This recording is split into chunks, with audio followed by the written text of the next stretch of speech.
Vosh, I won't take the entire 7 minutes. I'm sure you won't either before we get into the back and forth. But first, I appreciate Vosh taking the time to have this debate with me, the audience of both Alex PWF and the audience of the Crucible for coming out tonight as we have this debate. The topic tonight is Christian nationalism versus libertarian communism.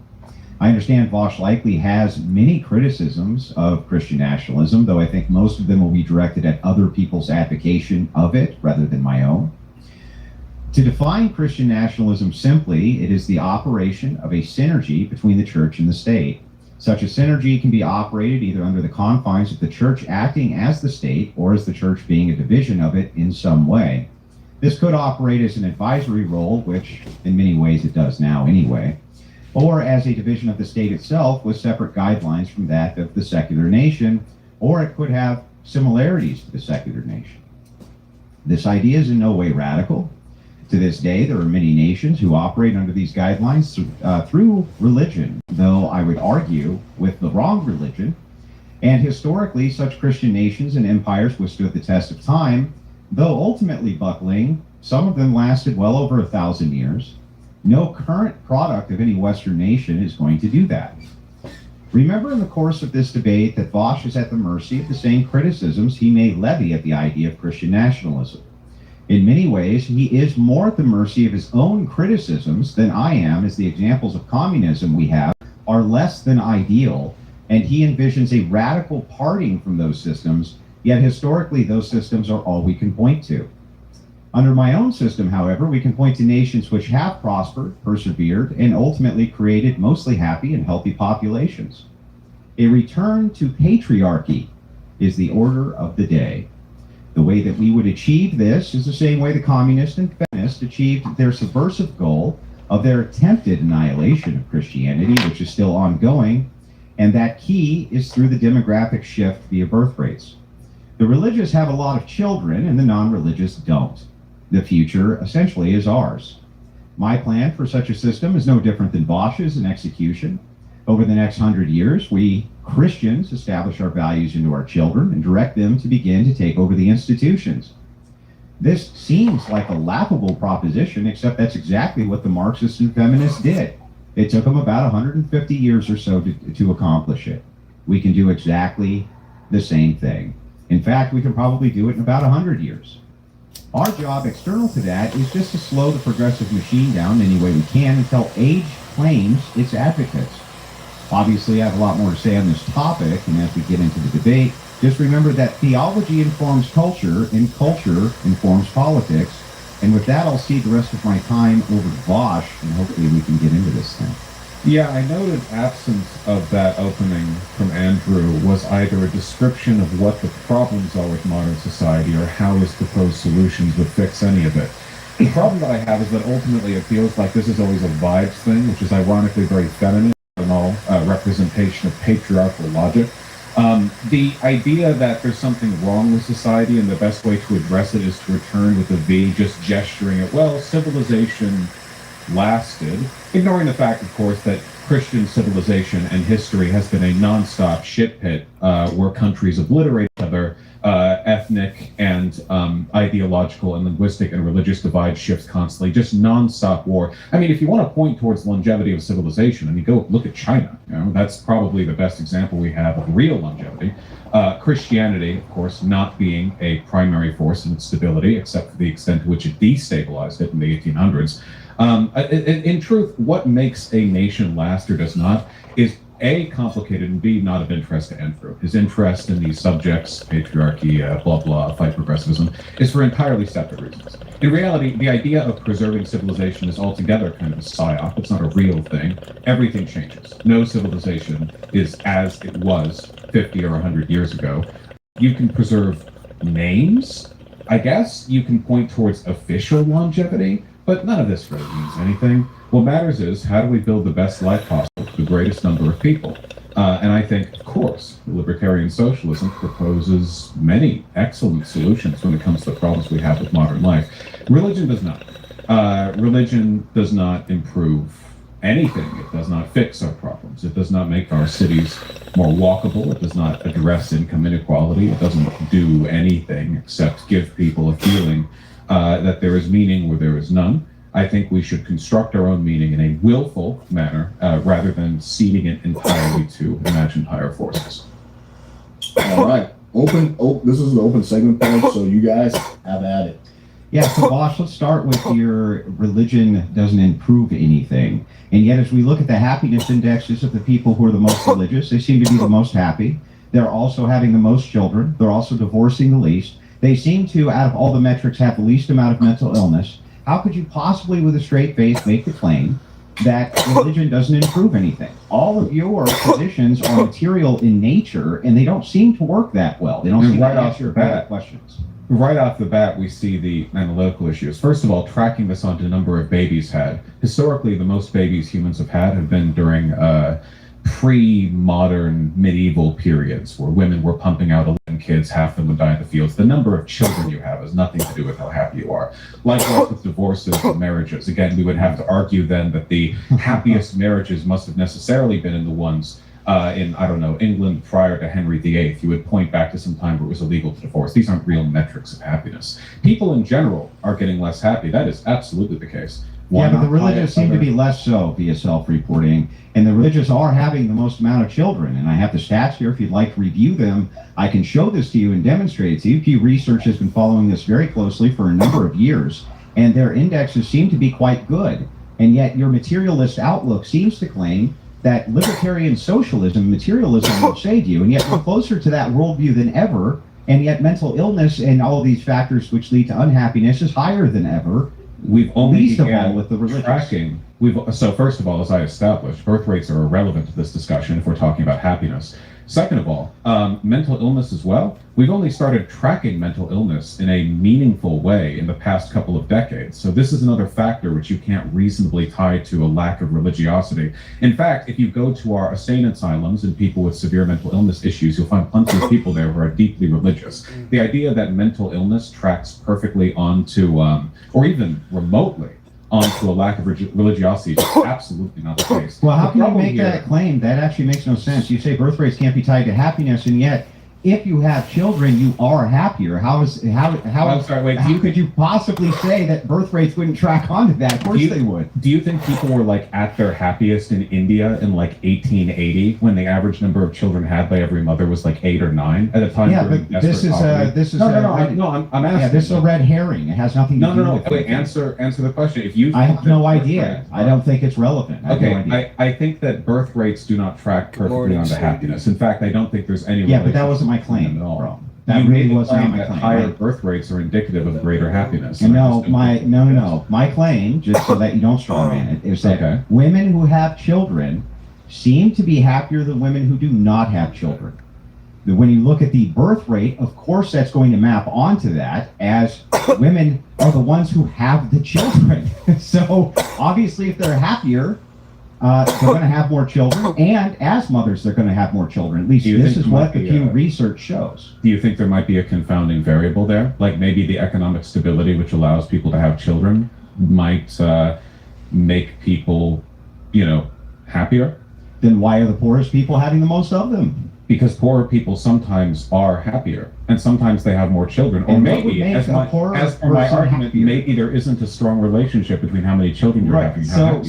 So what would make poorer people happier than people with all of this materialism? That's really weird, Vosh. I didn't say that. I was indicating that I think this is an argument in favor of my point. I just don't think these two statistics track onto each other very well. And I don't think you do either, frankly. I think that the reality that when we talk about like what makes people unhappy or what problems we can solve socially, the actual like fabric of a person's mental wellness is so complicated and so multivariate that I would immediately distrust anyone who tried to reduce it to a single variable. I'm more interested in... hang on. We're not reducing anything to a single variable, that's one. Okay? Nobody said the issue is not multifaceted. However, for you to make kind of this bold claim and gloss it over when you're pinned down on the fact that the people who are the poorest, they seem to be the happiest, at least that's what your claim just was a second ago. No, so if that's true, then obviously it must be something other than materialism, which is causing them to be happier. What would you say that is, Vosh? I didn't make that claim. I said there are plenty of... No, I said maybe it's this, maybe it's that, maybe it's this, as ways of indicating that I don't feel there's a strong track between birth rates and happiness. Birth rates are higher in many parts of the world that are a lot poorer and less happy than the United States. In the United States, it is absolutely the case that poor people tend to have more children. There's also a racial or ethnic element to that as well. But this isn't a perfect one-to-one track. For instance, rural areas where the cities are drying up and dying, there are people who have lots of kids, sure, but they're not happy. I mean, we make, I guess sort of reductive comments about white trash families, and I don't think that's fair, but it is certainly the case that, there are plenty of households out there where you have both many children and not a lot of happiness. Well, then this is another problem with the materialist worldview, Vosh. When you make this kind of bold claim, don't you think that economics really has a lot to do with whether or not people are having children? And then you cite that the poorest people are having the most amount of children, right? This is a very strange argument from you. So I'm hoping that you can qualify this and make this make sense to me. I don't think anything that I said there doesn't make sense. The characteristics that might lead a person to have a lot of children are incredibly complicated. I mean, if you want a full rundown, it correlates more often to people who are poorer, I imagine, because people who are poorer often have a harder time with regards to family planning and management. They also have less strict life plans when it comes to their own career. They're also more religious. Sometimes, but most of the time. But they're not the happiest. In fact, there's a very large degree of opioid addiction and unhappiness in highly religious rural communities with lots of children. So it's almost like your attempt to reduce these variables to some kind of simple correlative line doesn't actually work when you look at the material reality. Okay, well, first of all, backing up, you and I have both agreed already that it's multifaceted, right? I'll agree that that's true, but that doesn't mean that some variables aren't far more important than others, which is why you cited an economic variable to begin with. Moving into this, when you're talking about this portion of the topic, which is birth rates, which have become absolutely disastrous everywhere, not just in the West, but globally. This was all due to anti-natalist campaigning from leftists. What's disastrous about our birth rates? They're in free fall collapse, Bosch. They've lowered, as they have in every industrialized country. Sure. No, in all countries. Almost all countries everywhere, with the exception of a few African nations and Middle Eastern nations, and those are dropping off quickly. Yes, industrialized countries produce fewer children because you no longer need 8 little tykes to run the farm, of course. Well, no, that's not the only reason that we have a collapse in birth rate. It's because women are getting married older instead of younger. Now, you could make the argument. Education. Well, you could make the argument that this is due to, better family planning or something like this, I suppose. But still, ultimately, if you want to keep your population high, thus keeping your economy good in all nations on planet Earth, you can't just shift around people who don't exist because the birth rate's lower everywhere. Our populations are still growing. No, they're actually plateauing quickly.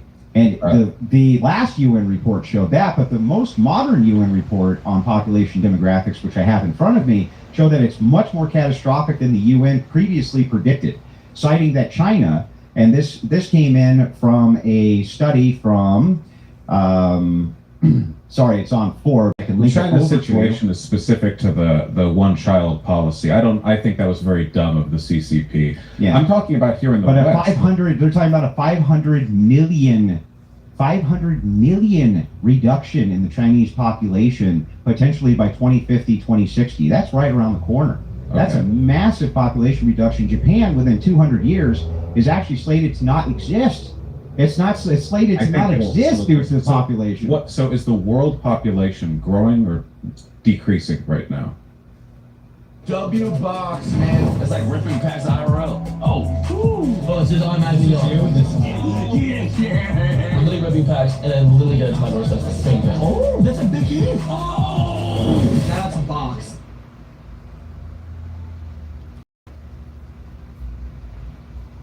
Right now, it's plateauing. The world population, as I understand it, is still growing at a decent clip. I mean, it's going, 6 but it's billion to 8 plateauing. billion, just about. Yes. Sure, that's fine. We have a finite and then it free space. falls. And then it's projected to free fall by every UN analyst and by every scientific metric that you can possibly look at who has looked at this. It's expected to free fall and possibly stabilize at 6 billion in the next 150 years to 200 years. But the estimates... What UN analyst? Yeah, I'd like to see that. Also, assuming that's the case, okay. I mean, it can't grow forever. Like, let's presume that information is accurate. That seems fine. I mean, what should we have? 10, 12, 15? Well, so billion?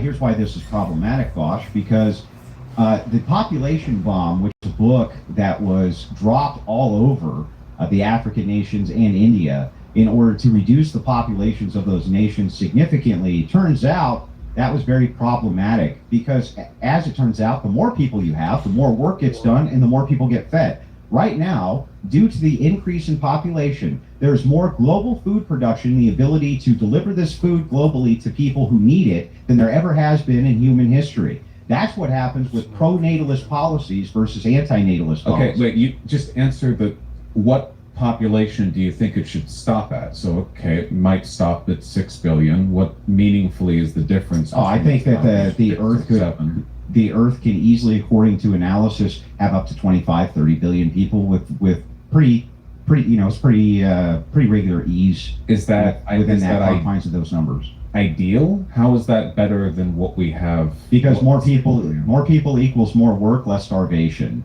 Less starvation for populations, more work for infrastructure building, more work for, I mean, even look at the U.S. labor force now. One of the biggest problems. People to cater to. This is very, very silly.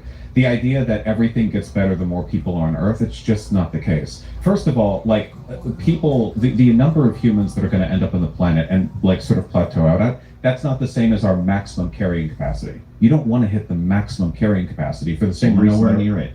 Yeah, I'm saying you don't want to. And the reason for that is the same reason you don't want to hit the maximum carrying capacity of an elevator or a restaurant. You know, maximum. But we don't even know what the maximum carrying capacity is, but we do know we're nowhere near it. And we're also declining. Don't understand what the issue is with these broader trends. Well, I just explained it to you. You don't want populations in free fall collapse. No, you don't have enough hands to do the work. What do you mean? You don't have that now in the United States. The amount of work, first of all, we get plenty of work done in this country. And second of all, the idea that, sure, you have less people doing work, but you also have less people for whom to do the work. Like the idea that you would be doing the same amount of labor if there were 30 billion people on Earth as you have to now with 8 billion people on Earth. No, man, no. Labor is scalable. You need to understand labor is scalable. So I don't. So like when you combine two people together to do a job, it doesn't get done twice as fast. It gets done 4 or 5 times as fast. That's highly reductive and not the case for all things. There are plenty of things like regional economic limits or non-scalability or lacking in area or climate change changing the available land. Give me a type of job or occupation where that's true of. There's not any. I don't have to provide any argument here because the premise I'm arguing against is nonsensical. Let me construct an ideology. You have to provide an idea. I did. And the idea you're providing is, what if we had an ideology that made everyone have as much babies as possible? But you need to sell me on this being a good idea because I don't care. Like, I'm not sold on this. I want people who are alive to be happy. I want the human species to do well. I think that the human species did pretty well at 6 billion. I'm sure it would do pretty well at 8 or 10 or whatever. But the idea of orienting all of my political beliefs around hitting some kind of maximum. So I'll try a different angle for you then, if that's your approach. You do agree that you do want some people on planet Earth, right? At least some number of them? Yeah, sure. I mean, I want human civilization. What number would that be from your perspective? I don't care. That's the thing. Then what's the argument here? We both want people. And if the birth rate reduces, so a population collapses, and there's no people, that bad. You have to explain to me how shifting our entire the political mindset to accommodate some arbitrary goal that you've just made up in front of me is necessary at all. I think that if we build, it can't be arbitrary if you agree we need humanity. Really quick. So really quickly, I just want to ask, I just want to put forward the point here, really quickly. Okay, I think that we should build good political systems that make people happy and encourage growth and economic stability and all those wonderful things. I do not think we need to orient everything about some kind of psychotic pro-natalist perspective where we try to keep women out of colleges and in the home, so every single one of them has 7 children. I don't think that's nobody. Okay, first of all, all you're doing there is framing. I never made the argument that women must do anything. What I told you is that we have a birth rate that's in free fall. You agree that we need to at least have some humanity, which means you have to at least replace the people who are in existence. So you and I can at least agree that every human being should probably have at least one other human being to replace them, right? Or if not, there needs to be some number of humans on planet Earth. So if that's true, and you and I agree that that's true, then having a declining birth rate, that would be catastrophic for both of our worldviews. If it leveled out at 6 billion. Hang on, stop. I'm going to step in for 1 second and just kind of bridge the gap a little bit. So you guys both agree that there needs to be humans on Earth. But the difference is that Bosch is saying, hey, I don't understand why it's important for us to increase the amount of people that we have on the planet now. Andrew's saying, hey, I think that would actually be better. So that's what Bosch is asking. The problem, that's actually incorrect. So what I'm saying to you is that the amount of people who are on planet Earth right now are slated to significantly decrease down to maybe half or below what the current status is right now. Okay, well, I've just linked the article over to China's population right here. What about world? Yeah, world population. This is the projection. Now, the world population, the UN projection was at 6 billion. However, the trend is very, very quickly going the other direction. I can send you an article on this as well. Telling us the world. So they're saying that it could be reduced to as little as 3.5 billion to 4 billion. They don't know. These are speculative numbers that don't actually tie in with like the broader consensus. Look, well, what's not speculative though is the number of, or what the birth rate is at for the percentage of the population. Invariably, no matter what point you hit, you will hit periods of general like population decline because it's not possible to perpetually maintain growth or stagnation. There will be waves up and down. This is inevitable. I think that what's the problem here is that this is all fake policy. There is no such thing as like global pronatalism or antinatalism. You said earlier the left does antinatalism. This is nonsense. In reality, people have children and are able to have children in line with the material circumstances they live in. Are they educated? Do they have the money? Do they have the space in their household? Are there cultural values that incline them towards having more children or not? These are the things that we can do and control. Now, if we're to have a discussion on what we should promote, here's something I think we could do, okay? No. Let me respond to these 2 points because we're inaccurate. The first one is the 2 that you smuggled in. The first point that you smuggled in was that people can only have children based on material conditions. Not true. They have children outside of the scope of their material conditions all the time, and that's why you see some of the poorest nations in the world breeding more than any other nation. So this is first of all, this is patently false. Hang on, let me finish. I just let you give your argument. Let me give mine back. Describe those are the material conditions. Material conditions doesn't mean if you're rich enough. It means that the circumstances that surround you give you the ability and inclination to do something. Poverty inclines people towards having lots of children. That is a material condition. Man, okay, fine. Even if I grant this, okay, this kind of second thing, which you smuggled in, is that the left has no anti-natalist policy, but they do. They're by far the largest advocates of abortion everywhere on planet Earth. That's a left-wing socialist policy for sure. Even back to its roots, it was a socialist policy. There's no doubt that that's true. They're the ones who dropped the population bomb all over planet Earth via helicopter in order to get people to stop breeding. Yes, they have had significant anti-natalist policies. It's absurd to say otherwise.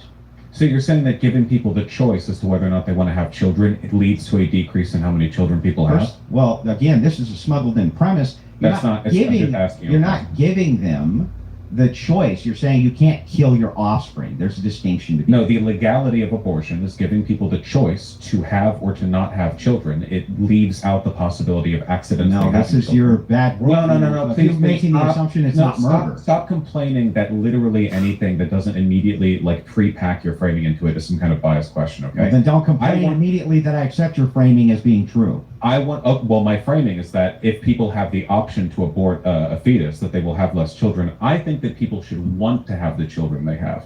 So I want to build a society in which maybe people have more children, but they're amped about it. And what that means is supporting material policies, like, for example, free childcare, or better tax credits, or legal mandates for corporations to provide maternity and paternity leave. Those are examples of things that socialists tend to support and would massively increase the viability of having children even in an industrialized country. That's real policy. If that's true, then how come in the nations where these things are implemented, you have not seen the birth rate make a recovery, Bosch? Well, I think that there's more to it than that.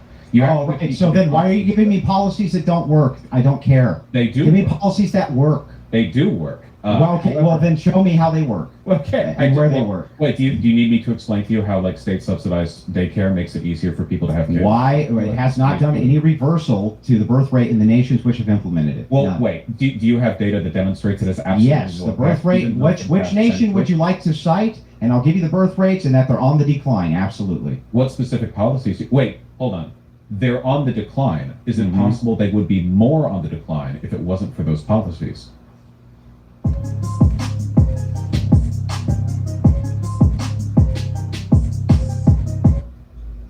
It's possible. How do you know? Then how do you know? However- Wait, no. That's however, so you even if it- confidently say you have. Even data if that it were, demonstrates but more even if it were, positive they behavior. don't. You say that these are the policies would reverse the trend. They want. They don't reverse the trend. I can give more. So They give more. Sure. A lot of it also has to do with work culture.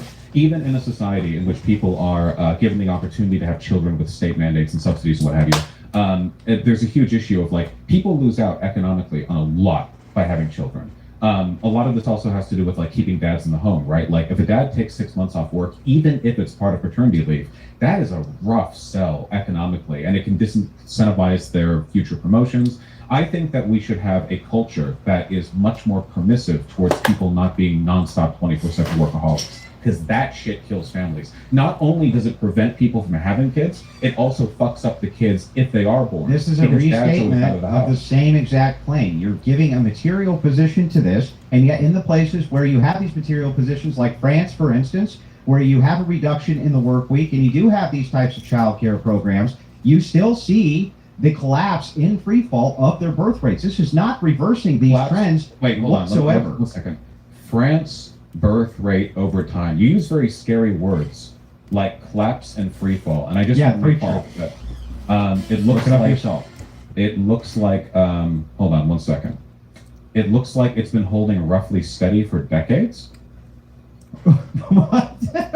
Send it in 1,000 private chat. people. Let's take a look. Yeah, wait, I have it shown here. So it looks like in percentage increase and decrease, there's been like a 2% aggregate decrease since, wait, hold on.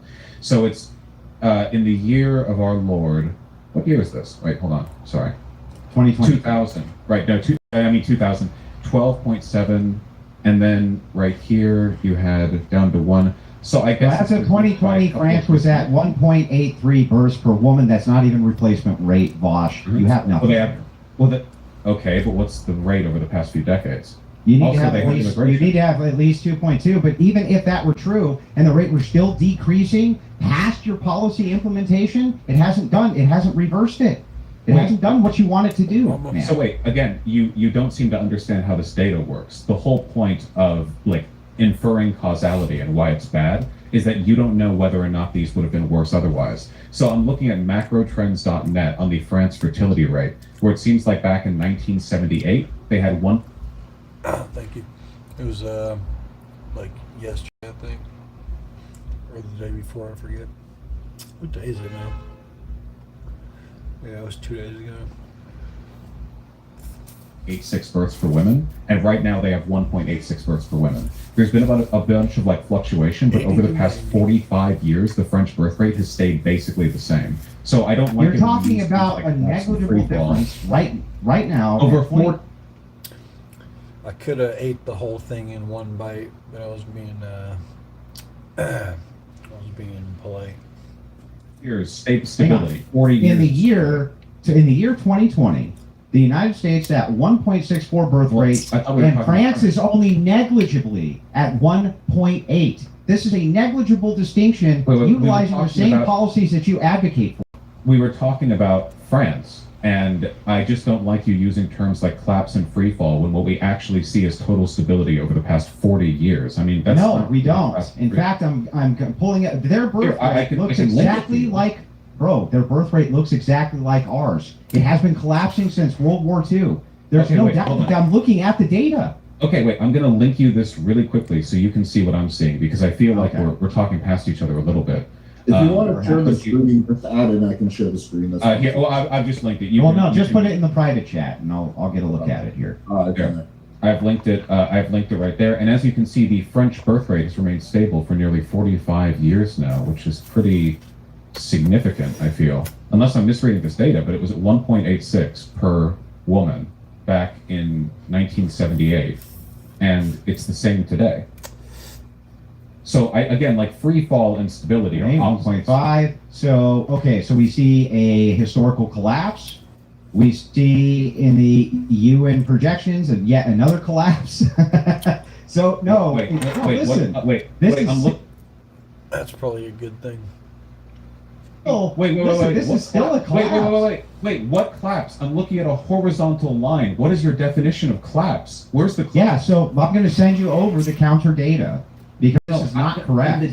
In the data, okay, so you're contesting the data, but in the data that I'm looking at that I just sent you, the macro trends link, you would agree that this is not a collapse, this is stability, right? According to this particular projection, what I see is a massive free fall, which happened. You would agree that that's a free fall, right? Well, it decreased. Free fall implies like a lack of stability when in fact our countries are. Well, I mean, so it goes down. Okay, so it starts at 2.8 and it goes all the way down to 1.8. That's a significant free fall is like panic language. It's like woman stuff, you know. And then it goes down to 1. Okay, fine, whatever. The language, you don't like the language. It's important. It's like saying like the number of horses used in public travel free fell after 1920, and it's like okay, it didn't really free fall. It decreased. But I don't like because free fall implies some kind of like catastrophic event, you know? And do you see on your line graph that you gave me where it says the word current?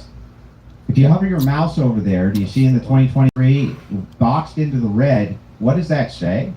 Minus 0.05%. Yeah. Right. So it's still on a slight negative trend down, even according to your data. However, I'll give you data from the UN, which still predicts this free fall. At that rate, in 100 years, it would not have even reduced by 0.1 births per woman.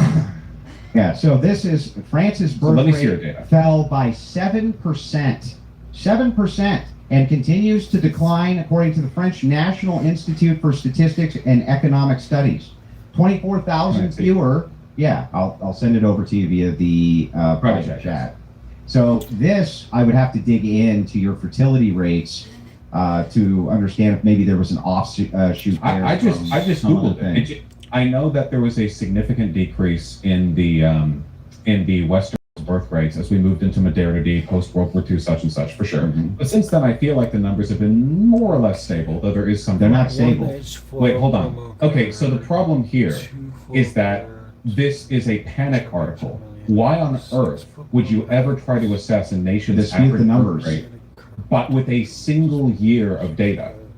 Dispute the numbers. So, okay. So the way numbers work is if you want to analyze trends of stuff like birth rates in a nation that go forward and backward decades, you try to use like larger aggregate data rather than like global data.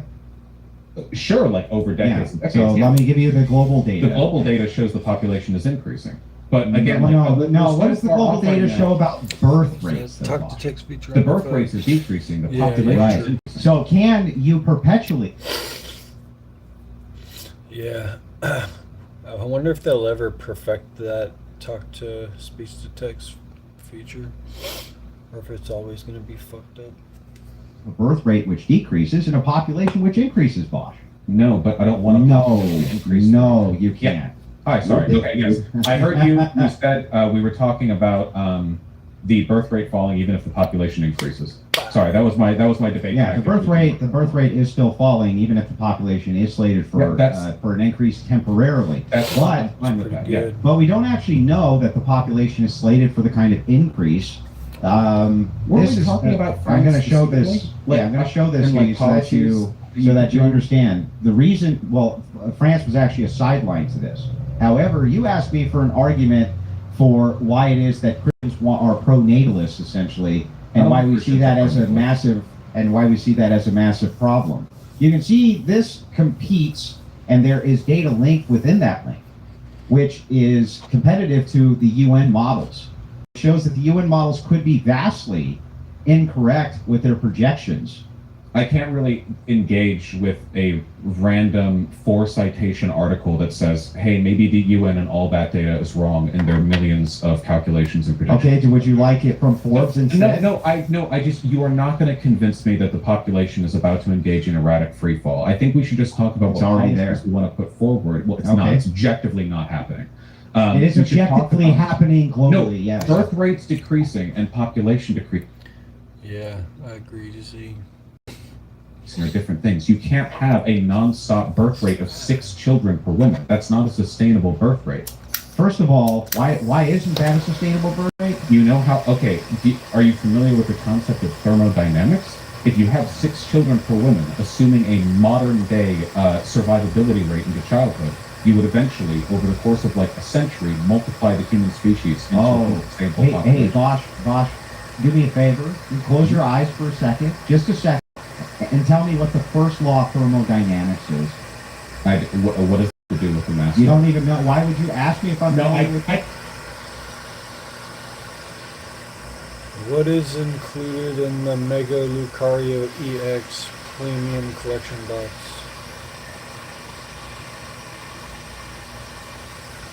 The Mega Lucario EX Premium Figure Collection includes several collectible and playable items centered around the fighting type Pokemon. The following items are contained within the factory sealed box. 1 etched foil promo card, a playable Mega Lucario X promo card featuring unique artwork. 1 oversized foil card, a jumbo-sized version of the Mega Lucario X promo card, suitable for display. 1 highly detailed figure, a collectible vinyl figure of Mega Lucario in a dynamic battle pose. 5 Pokemon TCG booster packs. These packs typically include a mix of recent expansions such as Mega Evolution, Destined Rivals, and Journey Together. 1 code card, a redeemable code for Pokemon TCG Live to unlock digital versions of the promo cards. If you are looking for other Lucario-themed products, I can check for the Lucario X Battle Deck or the Lucario Shiny Treasure X sets. Would you like me to look into those for you?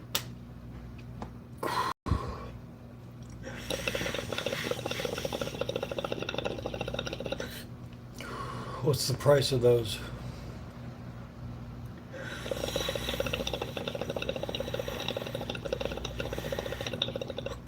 The current prices for these Lucario-themed collections vary depending on the retailer and whether you are buying a single deck or a bundle. Lucario collection pricing.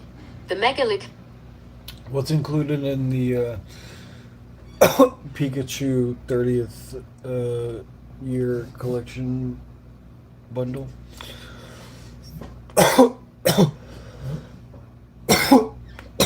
To celebrate Pokemon's 30th anniversary, the Pokemon Day 2026 collection was released as a special commemorative set. The Pokemon Day 2026 collection box typically contains 1 foil promo card, a specially stamped Pikachu promo card featuring the official Pokemon Day 2026 logo. 3 Pokemon TCG booster packs. These usually include 1 Mega Evolution pack and 2 Phantasmal Flames packs. 1 metallic Pokemon coin. Save it for the birds, lady.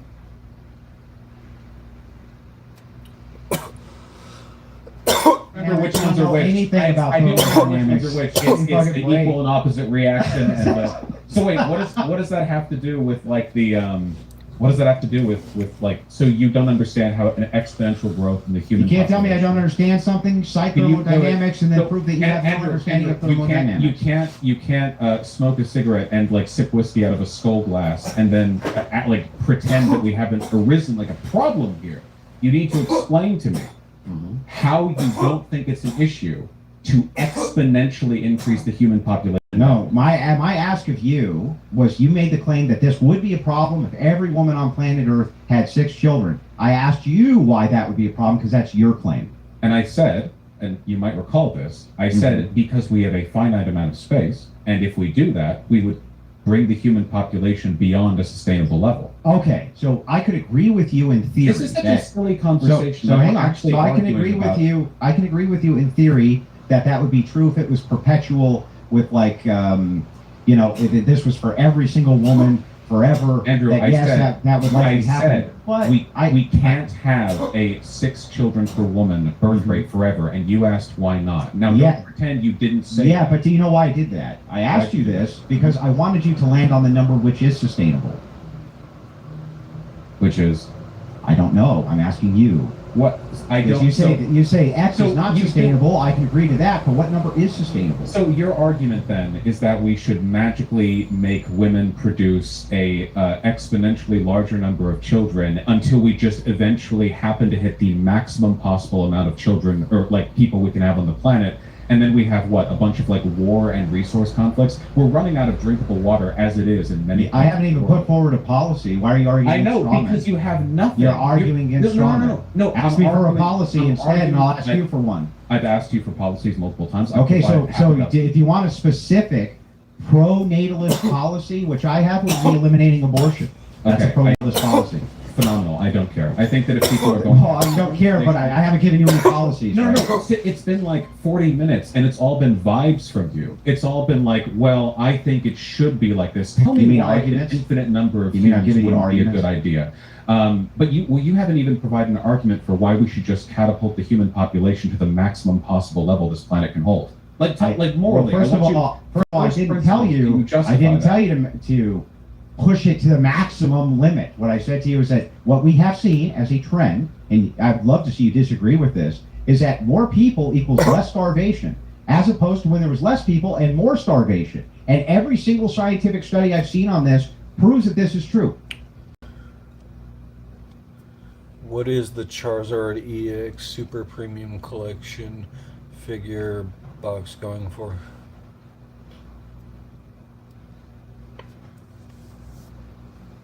The Charizard X Super Premium Collection is currently retailing for around $80 to 100.00 *** 80 major retailers and secondary marketplaces, while its original MSRP was approximately. So it was originally 80. Now it's up to 100 plus. Is that a The causative vegans- relationship? Even the vegans know that this is true. Is this a causative relationship, or do you think that? Yes, it's a changes in causative distribution and- relationship. So, all right, Yes. so you're saying that even though we already have enough food to feed all humans on Earth right now, we need more people to make more food to feed more humans, so we have less starvation than the theoretically none we could be having right now. Well, first of all, there's a lot of loaded presuppositions Can here. you- The first loaded presupposition. Don't cut me off when I answer your question. Well, you're not Question. answering the question. which I'm is the answering it. So first of all, your loaded presupposition there is nobody said that we even have enough food right now for the entirety of the population. You just smuggled that in. No, Well, we second, do. I think- it's the I don't know. ginormous cost of human labor, which is what allows that food to go all over the world. The United States, for instance, massive exporter of food. We are an importer of food as well. Other nations are, but it's due to the fact that we can export and import. You can get things like salt and What does pepper and this all have of these to do other with- different things. Oh. How do you think salt mines work? How do you think So- food is God Oh, wait, gathered? hold on. We already have food. You're arguing that we need 30 billion people on Earth in order to get things. That Well, we would at least need to sustain the current population. We can. We have enough to. Well, then why is the birth rate going down, genius? What? How are you I'm going to sorry, sustain wait, it? whoa, If your wait, argument is wait, birth Andrew, rate goes Andrew, down, I sincerely then- want to know what on God's green earth are you arguing right now? I genuinely have no idea. You what said to me, why is We it that already we should have keep the it things you're sustained? talking So about. I tell you why we should keep it sustained. You say we have enough workers and food right now. However, if the birth rate's too low and the population goes down, we won't have those Population is workers, going up. right? The No, population no. is currently increasing. And it's hang on, and it's slated to do what soon? Go which way? Up or down? Some people say that it's going to decrease, which would happen if we hit Some the people maximum say. population as well. You realize that if we I'll had a tell you what, gigantic... Julie, it's wait, please, incredible. please, I Scientific can't evidence I says can't it's gonna listen to go up. your irrational rambling for that much longer without arriving at something that even... You mean resembles completely a point. rational arguments you can't refuse? No, not even remotely. Yes. So I'll realize that refute even one. if we had a gigantic population boom and we plateaued at what, 35 million, there would still be constant fluctuations in the overall population, which would have their own economic cycles, crises, and Stop rejuvenation. trying to shift the topic. We were exactly. where You So asked me you're about saying- lowering. You said Oh we my have enough God. people now. You Here's can't answer Vosh's exact anything. words. Here's Andrew, Vosh's exact Andrew, words. We you're can saying all of this sustain needs right to be this. done. Stop cutting me You're off, saying- Vosh. Let Andrew, me finish, and then you Andrew, can talk. You cut it off. You're saying Okay, that you all tell of me this when needs to you be give me done. the signal for when you're done talking, and then Okay. I will go ahead and refute what you're saying. All right, it will be a while. So you're saying all of this needs to be done to avoid the problems associated with population decrease, but that would also happen even if we hit the maximum carrying capacity of the planet, because population fluctuations are an inevitable part of all human civilization, depending on a variety of internal factors. So we would never be fully rid of the problem of the population occasionally decreasing. That's one. For two, you made the argument that we need more people to feed more people, this makes absolutely no sense. We have enough resources on the planet as it is, and we're going to run into more resource issues the more people we have. Because in addition to climate change literally eating up millions and millions of square miles of like arable population-filled land, we also have the broader problem that these are not like problems that you can solve right now. We already have the resources necessary to feed as many people as we want within our own population. If you want to increase the population, again, this isn't like a policy-first issue. If you want, there are policies that you can promote, and if people are happy and feel like they can, maybe they can have more children. But the idea of like, we need to drop everything right now. I mean, no, I said it totally. The idea that we need to drop the policy making and forget about socioeconomics as a concept just so we can pursue this arbitrary exploding the population, creating, by the way, massive resource conflicts, because quadrupling the human population within a century or two would inevitably lead to massive conflicts because those gains would not be distributed evenly across populations, people with different territories that wouldn't be fully settled. So we're causing all these problems for what? If you want to ban abortion, just say ban abortion. Like, don't. It's like, already it's like have. earlier, But now back to my argument. Wait, you said. Are you ever going to get the fucking signal? Well, I told you to. Well, discipline is being a man, making promises, and filling to those promises, okay? So you have to wait a bit longer. Earlier on in your opening statement, you whined about the left and just a gish gallop, boss. Let me respond to your point. So listen, this is ridiculous. Your initial argument was such. Conservatism. Hang on. Your initial argument was such. What you said was this. You said, we already have enough people to sustain. You just made the argument again, by the way. We already have enough people to sustain this, and we can deliver global food because there's plenty of food right now with the current population we have. But you also agree that the population is slated to go significantly down by the birth rate. You know this. You've conceded that it's true. These two things cannot make sense together. You can't say, why are you advocating a pro-natalist policy when we already have all the people that are required in order to deliver all this food? Well, because in the future, don't cut me off, didn't cut you off. In the future, we're not going to have this population. We can see it in all the trends, including the UN forecast. That's why we need a pro-natalist policy. And you as a materialist is still arguing against it, even knowing that that's true. I don't think you have pro-natalist positions. I think that what you're talking about would actually wreak devastation and mass death on an unprecedented scale. Which part? But thankfully, it doesn't matter because what you're saying is gobbledygook. It's nonsense. The idea of like, what's my first policy position? Make more babies. How about this? Take an average American man, good old earnest man, okay? How are your policies going to make his life better? Okay, we're talking about a voter, a good old boy. How is he benefiting from this scheme to, if we had 30 billion people, then we could feed 30 billion? That was not my scheme. You just, again, one more time, you're completely mischaracterizing and strawmanning my position. I never made the affirmative statement that we needed 30 billion people on planet Earth. You made the thing. We made it up out of the blue so that you could argue with a straw man. It's bad faith tactics, by the way, Bosch, but they won't work. You aren't making any affirmative. So again, I'll go ahead and make the affirmative statement for the policies that I would want. Yes, I would absolutely be against abortion. That would be another one, and that would be a pro-natalist policy, not an anti-natalist policy. You haven't made an argument for how that would be anti-natalist. That's insane. And then how this would benefit streamline America is we need to have workers ourselves here. We need to have a replacement rate for our own population in order to sustain itself. Other populations, which we recruit immigrants from, they're also in free fall collapse. You cannot, and you might take issue with the language, but they're in at least a birth rate collapse. You can't endlessly take from other populations which are also in collapse. This is a serious and significant global problem that needs to be addressed. It's beneficial to everybody to address it. Also, if you're just looking at the simple metrics for women, women are happier with children. Across the board, this is true. They are happier and report their happiness level as being higher with children. There's no study that shows otherwise. Is that a bit of research there, or is it just women with children tend to be happier? It says single, but we're going to share it. Betty's all dirty! I've been on sildenafil for years. It handles the blood flow, but my mind just doesn't stay in pain. You do realize that... Is it causative or correlative? Do you know the difference between the two? Yeah. What are you talking about? Is it causative or correlative? in this particular case, according to Pew, anyway, it looks like it's both causative and there's a correlation there. Okay, can you tell me what the difference is between a causative and a Yeah, correlative? one causes and one's a correlatory. There's lots of correlatories, but correlatories can be part of a cause too, Bosch. Okay, so what in the study indicates that they, in Pew Research polling, this is extraordinary. I've never heard that. Because they ask them, before you had the kids, were you happy? And they went, no. And then they said, well, after you had the kids, were you happier? And it wasn't due to the kids, and they said, yes. That's how. Okay, so quick question. Do you think it might be beneficial to the happiness of those mothers that they actually chose to have those kids? Like, do you think that a mother who was forced to have a child might be less happy with that child because the abortion was outlawed? Well, that's not force.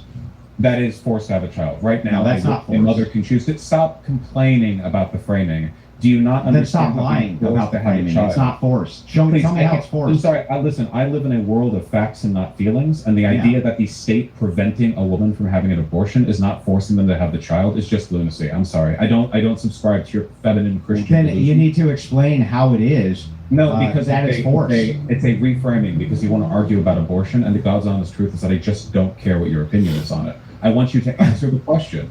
I already answered your question. It's not force. Sorry. That's not the question. Do you not understand how a woman who has been forced to have a child, as opposed to choosing to have a child, might be less happy with having that child? I've already answered this twice. It's not force. That's not answering the question. Yeah, it is answering the question. Okay, if it's not, then you literally can't. You let back. When the moderator talks, just everyone be quiet. I'm just gonna quickly Go right ahead, Adam. So the actual question, you don't like his framing using the word force, which is fine. But the point Vosh is trying to make, don't you feel that babies whose parents didn't really want to have them are going to be more suboptimal to parents whose babies did want to have them? That's actually a larger point. That's the question he's trying to ask you. Okay, if you're making the correlatory there that there could be some increase in women who are unhappy because they weren't allowed to have an abortion, I can accept that framing. That was the question. Sure. I asked, yes. Yeah, sure, I can accept that, but who cares?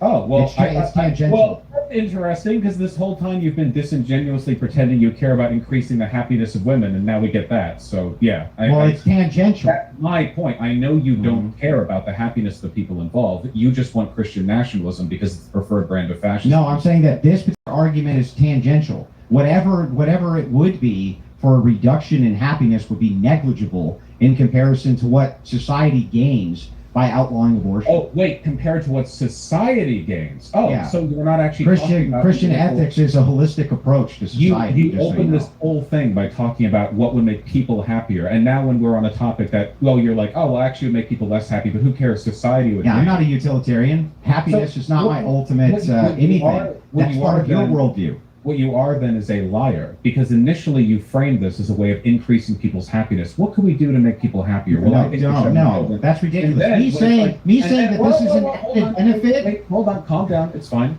And then when it's an added benefit, Bosch. And then when, after much prying, you acknowledge that there is an element of forcing birth that would make people less happy. No, there's no element of forcing birth. You're like, well, actually, I didn't really care about that. I know. This is why your ethics are ungrounded. No, my ethics are the only ones which are grounded. Tell me, what's a util? What? Hold on. What do you want to maximize for? I'm not a utilitarian. So wait, what do you want? For me, for Christian ethics, that would be a sequence of duties. And overlap in virtues. Okay, and making people happy is not one of those duties and virtues? I just said there's overlap. Overlap. Okay, so what are they? Like all ethical systems have overlap. Like a utilitarian such as you, there's overlap with duty, correct? It's not a matter of overlapping. No, it's a matter of overlap. Axiomatic value. Wait. It's an axiomatic value that there's no duty for utilitarianism? I don't know what you're referring to when you talk about duty. Utilitarianism isn't very purgatory when it comes to stuff like that. Duty is it's not. Then tell me what a util is. Then tell me what a util is. It's about maximizing for the values that you have an axiomatic preference towards. And do people have a duty? Do people have a duty to fulfill those utils? That's a very complicated question. I don't know. You can answer the question, can you? It's philosophy. There's not exactly a right or wrong answer. You have belief. There's no duty to fulfill your utils, Bosch? Well, it really genuinely depends. Yeah. Could you dedicate like 19 hours of your day every single day to converting one single person and saving them from the fires of hell? You could. That might, in fact, be a responsibility, depending on your sect of Christianity, to save those from oblivion, from whether or not you believe in purgatory or damnation or whatever. Yeah, so is there a duty for people to enforce the utils? Now you're avoiding my question, No, right, Alex? wait. I asked you a question. And I asked you one. I answered yours and asked you one. No, Now no, answer no. mine. Do What you do you have a want? duty? You said there's no overlap. There's no overlap is just silly to say. Is there overlap with duties in utilitarianism or not, Bosch? I don't understand what you're asking. What time is the plane? The question that you're asking. No, I'm asking you What time is the if you plane? believe that the thing people should do should maximize utility. Do they have a duty then to maximize utility or not? That really depends on which subset of utilitarian ethics. That depends on what you mean by the thing you're asking me. That I asked you to explain what you mean. If you ask, so let me explain to you what like the concept of ethics is. If you ask me how I root my ethics and what I think people should do, I can answer that. I don't know why you screeching about duty and overlap. I root your ethics. I don't think you know what these terms mean. Oh no, I know what they mean. Root your ethics for me. So Then ground them. hold on, I can't let you run away from what I asked you. What do you want? What outcomes do you want? I don't. I've already told you that my worldview is not based solely on outcomes. That would be utility and consequentialism. There's a highly masculine logic here. It's my ethics are not tied to reality. So What do you mean they're not tied to reality? I What said they're not do you- solely tied to outcomes. So what are you trying? So here's an example of this. I'll give you an example Well, so that you understand. And you're going to answer my question. I just, hey Vosh, I just answered yours. Vosh, I'll ask you this directly. Is it immoral? Is it immoral for somebody to have sex with a dead body? Is that immoral to do? Do you think it is? Yes. Okay, so explain to me why. I think you have a duty not to do so. Via divine Where did command. that duty come from? I hate that I can't keep this a secret. I canceled all my food delivery subscriptions and upgraded to Cook Unity. And it's totally transformed the way I eat because every meal is crafted. It's divine command. Now back to where I was. You need to answer. No, I just answered 4 of your questions. Now answer mine. No, you haven't answered. Stop evading and answer. Is it immoral or not? Wait, Bosh, to be fair, Andrew did answer your question on this one, so I do think Answer mine. Is it immoral to have sex with a dead body or not, Bosch? Yeah, probably shouldn't do that. Seems bad. Okay, why?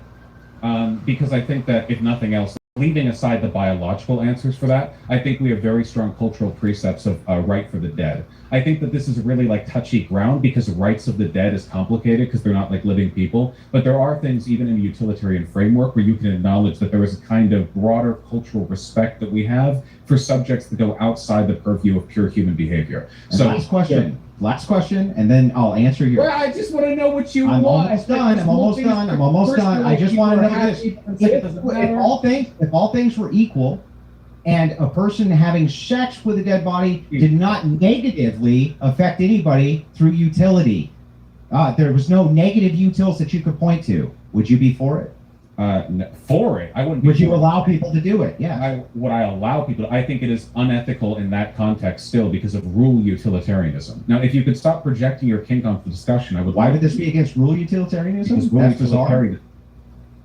I can't explain all ethical philosophy to you because You don't rule need to. I know what a utilitarian- rule utilitarian is, so.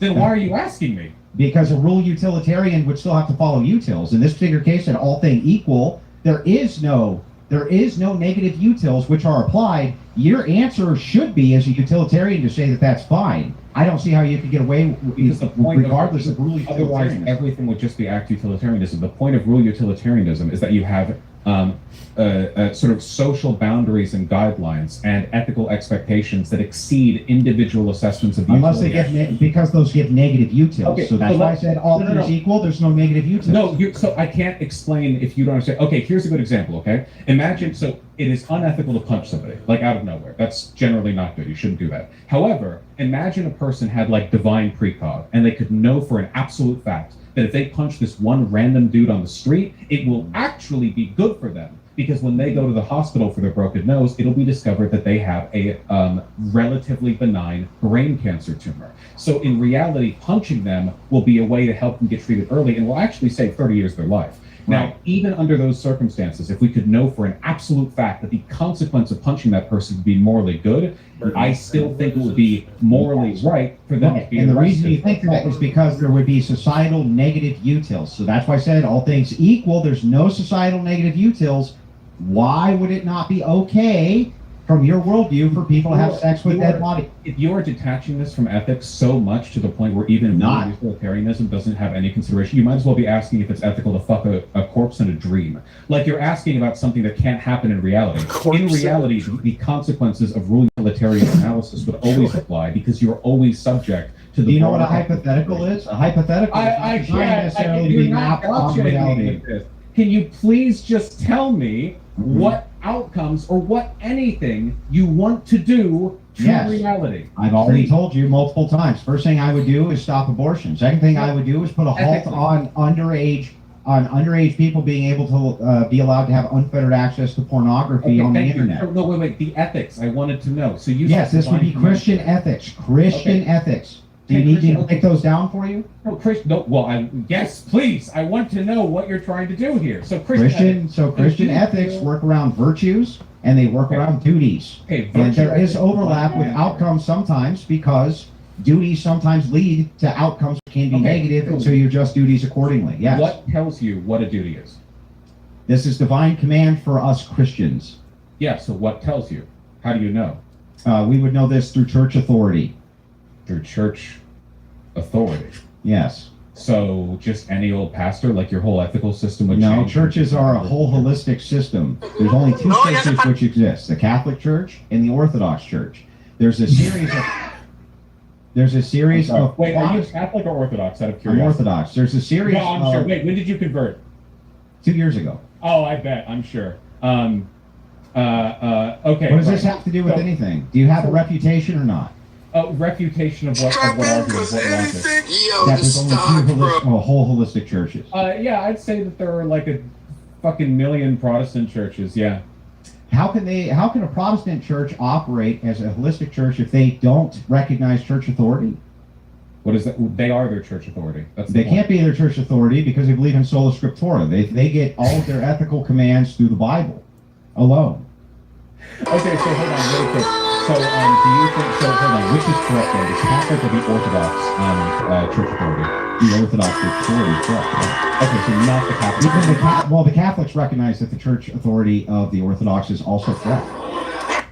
Okay, so you agree then with the precepts of the current Pope and all the statements that he's made? No. They agree with us. We don't agree with them. Whoa, hold on. He was chosen by God, was he not? No. Then where in the Orthodox Church? One more time. You're not listening. So just listen and you'll get this. The Catholics agree with us and our church doctrine. We don't agree with theirs. So your doctrines are different. Yes, we don't have popes. But they concede that we have correct theology and church authority, yes. Even though you disagree with them. How does that work? We don't agree with them. They agree with us.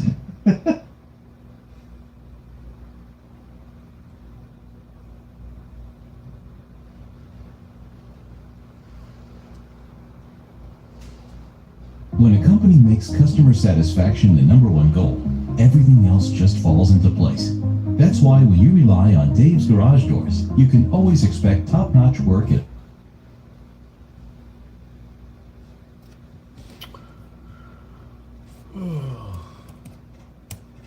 I gotta do some cleaning today.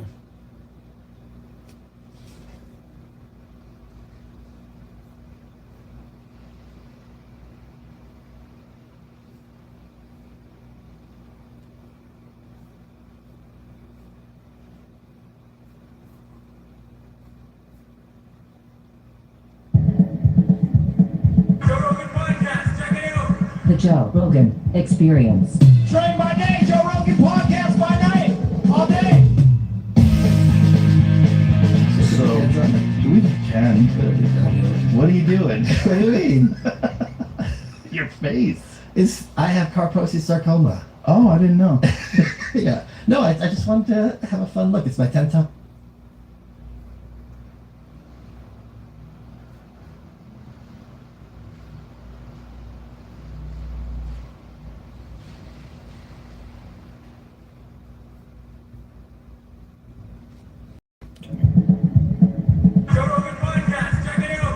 Joe Rogan Experience. Train by day, Joe Rogan podcast by night, all day. A lot of people have lights on their tables now to light up their face. They look more pretty. Really? Yeah, they have like a slight, like a opening in the table, and then a light that gets on you, so you don't see like the shadows in your face, so you don't look shitty. I think isn't that what you do? Like a scary story, you put a flashlight under your chin. Yeah, but they're not trying to do that. They're trying to like balance it out so you look flat. That's crazy. You look like what you look like. Yeah, you got to give up after a while. The weirdest shit is men who use filters when they take pictures. That's insane.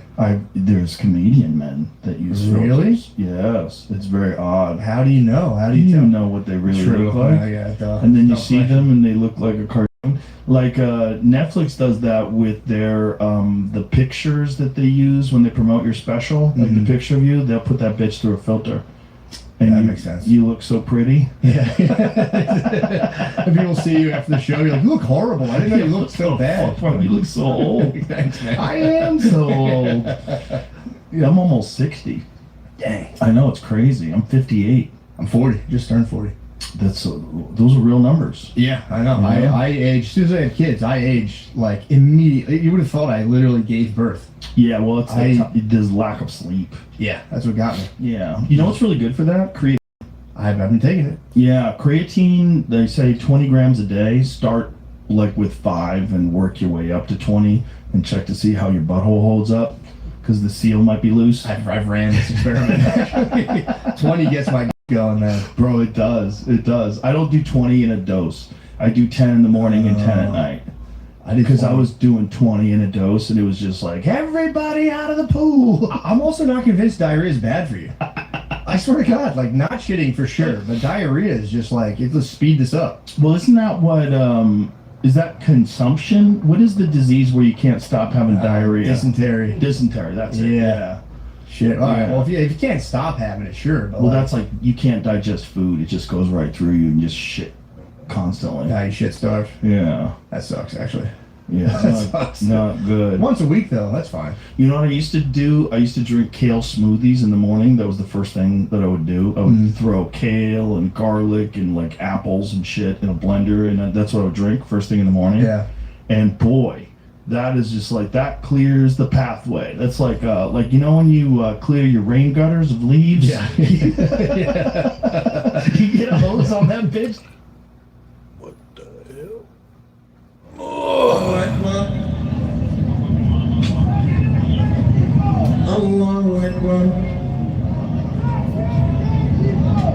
Who's seen those videos when they're like, oh my God, the Muslims are taking over New York City? You seen those?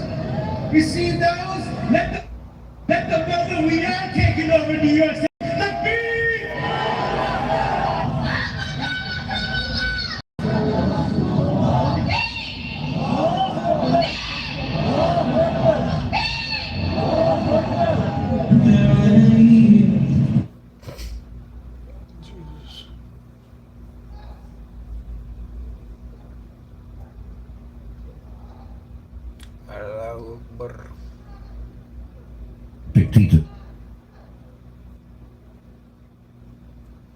That's the highest form of control, not through fear, but through psychological architecture. Machiavelli warned those who show all their cards invite betrayal. So never reveal your full hand. Never explain your intentions until your victory is secure. Mystery keeps you safe. Transparency makes you a target. Keep them guessing. Keep them intrigued. When people cannot predict you, they cannot prepare for you. When they cannot prepare for you, they cannot defeat you. Strategy isn't about reaction. It's about anticipation. You must think 5 moves ahead, always. And while others fight battles you've already won in your mind, you simply watch them burn out. The key is to appear calm, composed, and detached, even when chaos erupts around you. Your silence must be louder than their words. Your restraint must terrify more than their aggression.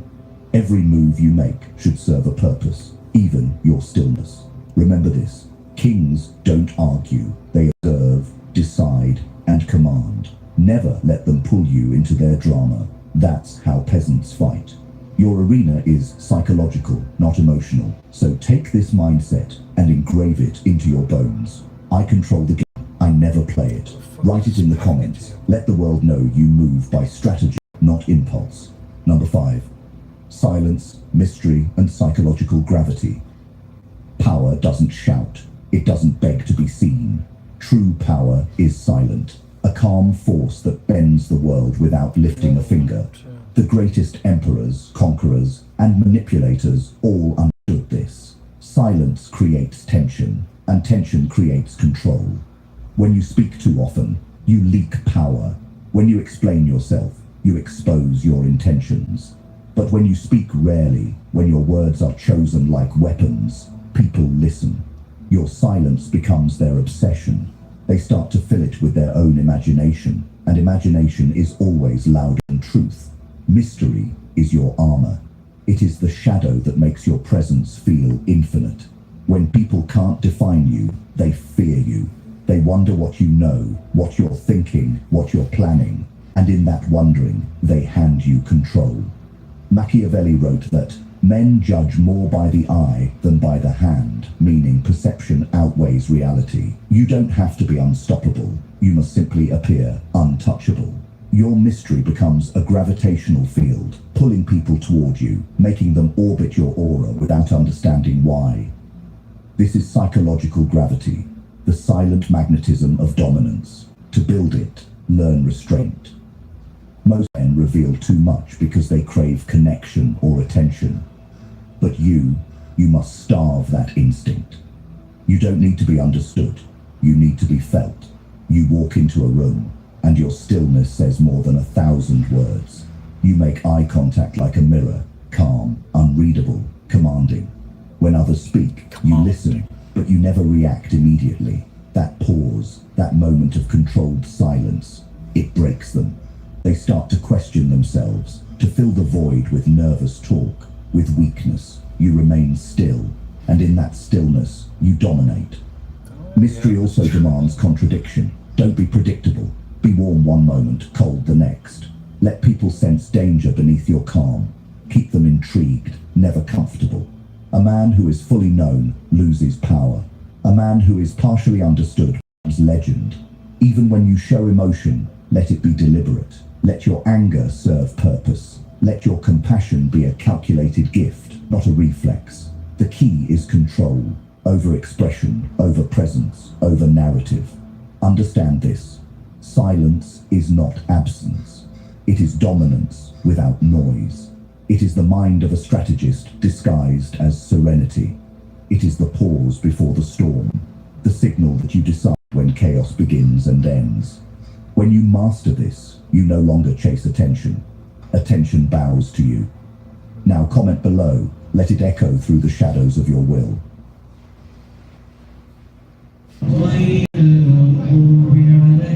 Tell me about what's going on here today. So today we do this every year, and it is called Tarawih in Times Square. So Ramadan has entered for the Muslims, and Tarawih is a prayer that we pray every night.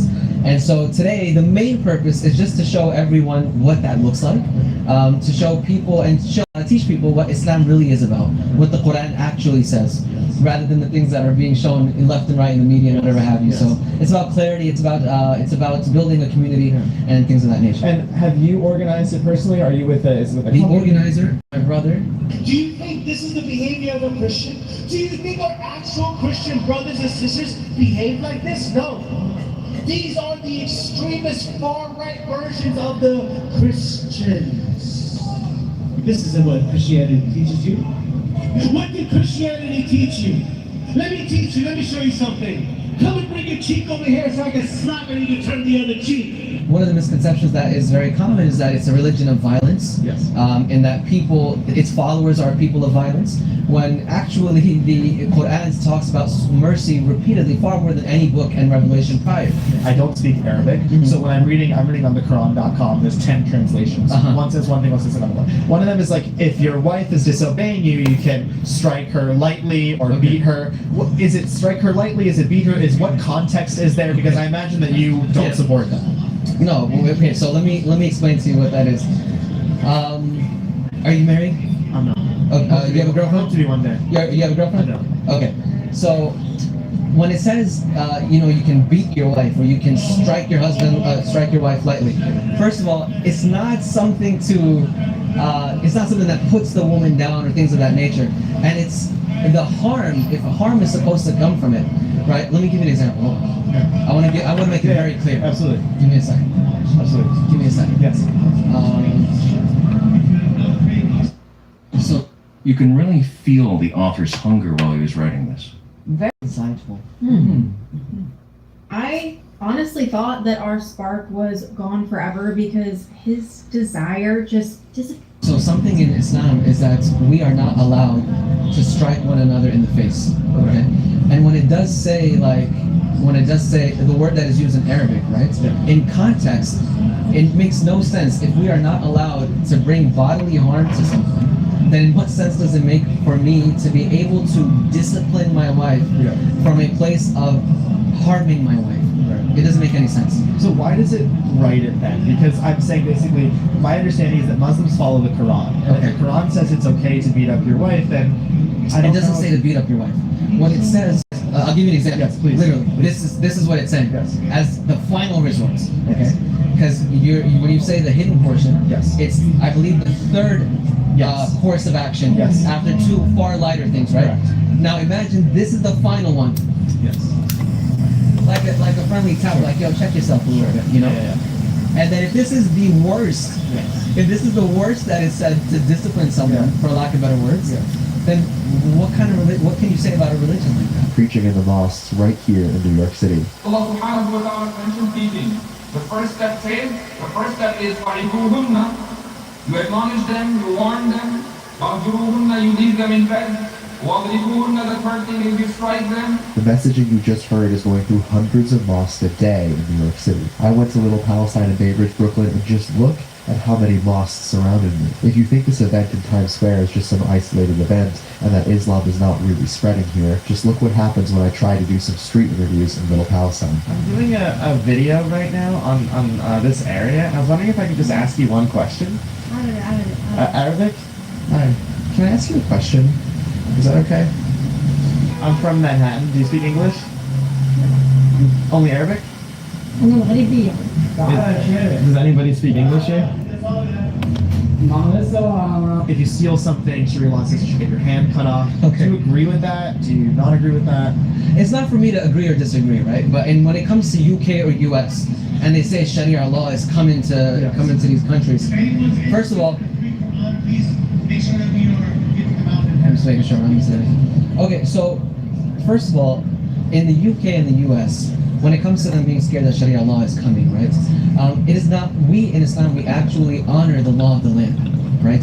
And Sharia, there are laws that are Islamic practices as well.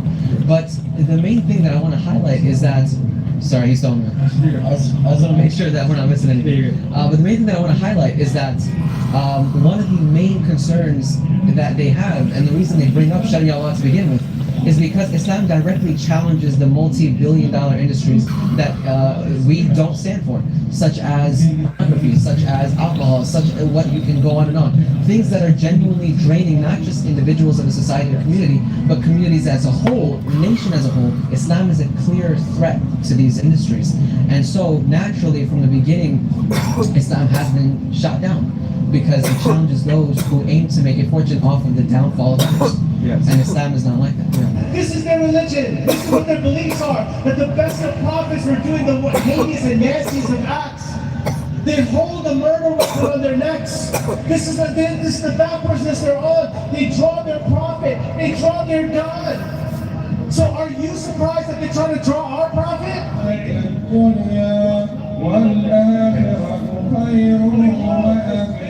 What do you say to these folks who are saying there's so many mosques in New York City? Why do you have to pray outside? What do you say to those people? It's a valid concern, but like we have the permits, so it's not their concern. We own the building, we have the permits. What are they gonna do? Yeah. He has the right to free speech. He can't assault anyone. That's what the NOPD is here. Right. If you notice, a lot of the cops, they're Muslim. They got beards. If you read their names, Muhammad, Noor, they're all Muslim. They're not gonna attack you. But if you have the right to free speech. The cops are Muslim, you said? They are. Yeah. A lot of them. You can read their names, Muhammad, Noor. They have it on their tag. I want to be a Spartan police officer. I'm in the army. This is a free country. We have a right to free speech. Yeah. There's the right to religion. We have the right to have our own religion. Yeah, and you can get into this too. Why do you think that there is so much Islamophobia in America? Well, I'd say mostly because of the terrorism from the 2001 to 2006 era, maybe a bit before that as well. A lot of propaganda from the Bush administration and so on from there as well. And then there's also the fact that a lot of us is not the same skin color as a lot of the protesters that are here. If you notice, they're all Caucasian white. He has a cowbell. He has a cowbell for God. Where the heck do you get a cowbell in New York City? I don't know. Yeah. Why is it, in your opinion, obviously, why is it that so many terrorist organizations are Muslim? I believe there's bad apples in every group. There are terrorist Muslims, there are terrorist Jews, there's bad people in every group. But also you got to think about the fact that Islam isn't like a geographical thing. There's Muslims in all of Africa, and a lot of South America, Central Asia, and East Asia as well. So if you want to put all these groups together, you want to put the African, the South African, the East African, the Middle Eastern, you're gonna get a large group. Right. For example, if you want to do just American terrorism group, you would have 300 million people. That's in the United States, but you're going off a geographical place. But Islam is not bound by geographical. Right. And what are some of like big Christian terrorist groups? KKK. Yeah, that's a big one. I mean, I'm sorry, guys. It just happens to be the organizations that are carrying it out happen to be Muslim. That's not something we can control. It just happens to be, or are they like in the Quran? I know it says to strike at the necks of disbelievers. Do you think that might be causing some of the terrorism? That war is related to war. If you're at war, that is something you do. Brothers. The Quran has many different chapters. Many of them are about war and how to conduct yourself. After 9/11, there was a motion to build a mosque on Ground Zero. It was actually a pretty well-known thing. Obama was supportive of it, and a few other people were supportive of it. Yeah, he was. That's a bit strange. I personally wouldn't, because people wouldn't agree with that. Yeah. It doesn't matter what I believe. People wouldn't agree with that. The people who go to pray there would be assaulted. There would be mad. There would be a lot of public outrage. It doesn't make sense. I'm not sure why Obama would support it, but yeah. I'm not educated on the matter of why they wanted a mosque there. No one talks about it anymore, but yeah. I wouldn't want it, because if I went to pray there, I feel like I'll get assaulted. You see, my brothers and sisters, I cannot blame a moron who doesn't know anything about Islam. That's his job, to not understand and to try to say the nastiest of things about our prophet. But what about you? Don't you understand Islam? Don't you understand the significance? So when his name is mentioned, I want it to come from your core in your chest. And I want you to say it from your heart. Sallallahu alayhi wa sallam. The worst freaking state to live in right now is Oregon, and nobody's talking about it. I spent 30 years in the insurance industry. What I'm about to tell you will explain. What are your thoughts on what you're seeing here? Oh, it's on a number of levels just outrageous. Ultimately, we're Christians. I don't know what your channel's all about or anything, but to us, this is scandalous because, number one, it's an affront to the God of the universe. Muhammad was a false prophet. Allah is a false God. And number two, everything that Islam stands for is contrary to just basic American values and decency. So do you not feel that Islam is compatible with the West? No. Ideology? No, absolutely So what about their ideology do you feel is not compatible with it? Well, number one, they don't believe in religious freedom or in the freedom of speech. Muslims, even in the West, have been outspoken about that. Obviously, in some contexts, it's not advantageous to admit that. But if you look at some of the prominent Islamic da'is, as they're called, the equivalent in Islam of an evangelist, yes, they are pretty outspoken that Islam does not believe in freedom of religion. I'm a convinced Christian, but I don't think that means that other people are obligated to, agree with everything I believe or practice everything I practice. But they do believe that ultimately people are obligated in the sense that, not just that it's right and there's a moral duty for people to do what's right, but they think there's a legitimate place for them to impose it, and at some point they get to that point, right? They won't always press that when they're in a minority, but the more they have an ability to leverage any kind of majority. So do you feel that when they become a majority that they'll shift towards Sharia? Oh yeah, they always are pushing, as it were, for, like, even now we were over there, not on their in their area. I guess they have a permit here, and they were trying as much as they could to push us further and further away, and we were trying to get some justification. We're perfectly fine with people, having an allotted space to do certain things that they're legally allowed to do. Were they like rolling out prayer mats or something? Well, on the other side of us, but they didn't like us being as close as we were, and so yeah. If there was any doubt about what this is really about, then take a look at this clip. This was happening while we were conducting interviews, so we missed it, and it was taken by another reporter. Watch this. Okay guys, inshallah, please repeat after me, okay? I bear witness. I bear witness. There's no God worthy of worship. There's no God worthy of worship. Except Allah. Except Allah. And I bear witness. I bear witness. Prophet Muhammad. Prophet Muhammad. Peace be upon him. Peace be upon him. Is the servant. Is the servant. And messenger. And the messenger. Of Allah. Of Allah. That was two Americans converting to Islam in Times Square. Now, it takes 2 minutes to convert to Islam, and you're killed if you leave it. That's because Muhammad needed soldiers for his army, and he didn't care about who it was. That seems to be something that gets left out when people like Mamdani talk about Muhammad. Take a listen. And I consider my own faith, Islam, a religion built upon a narrative of migration.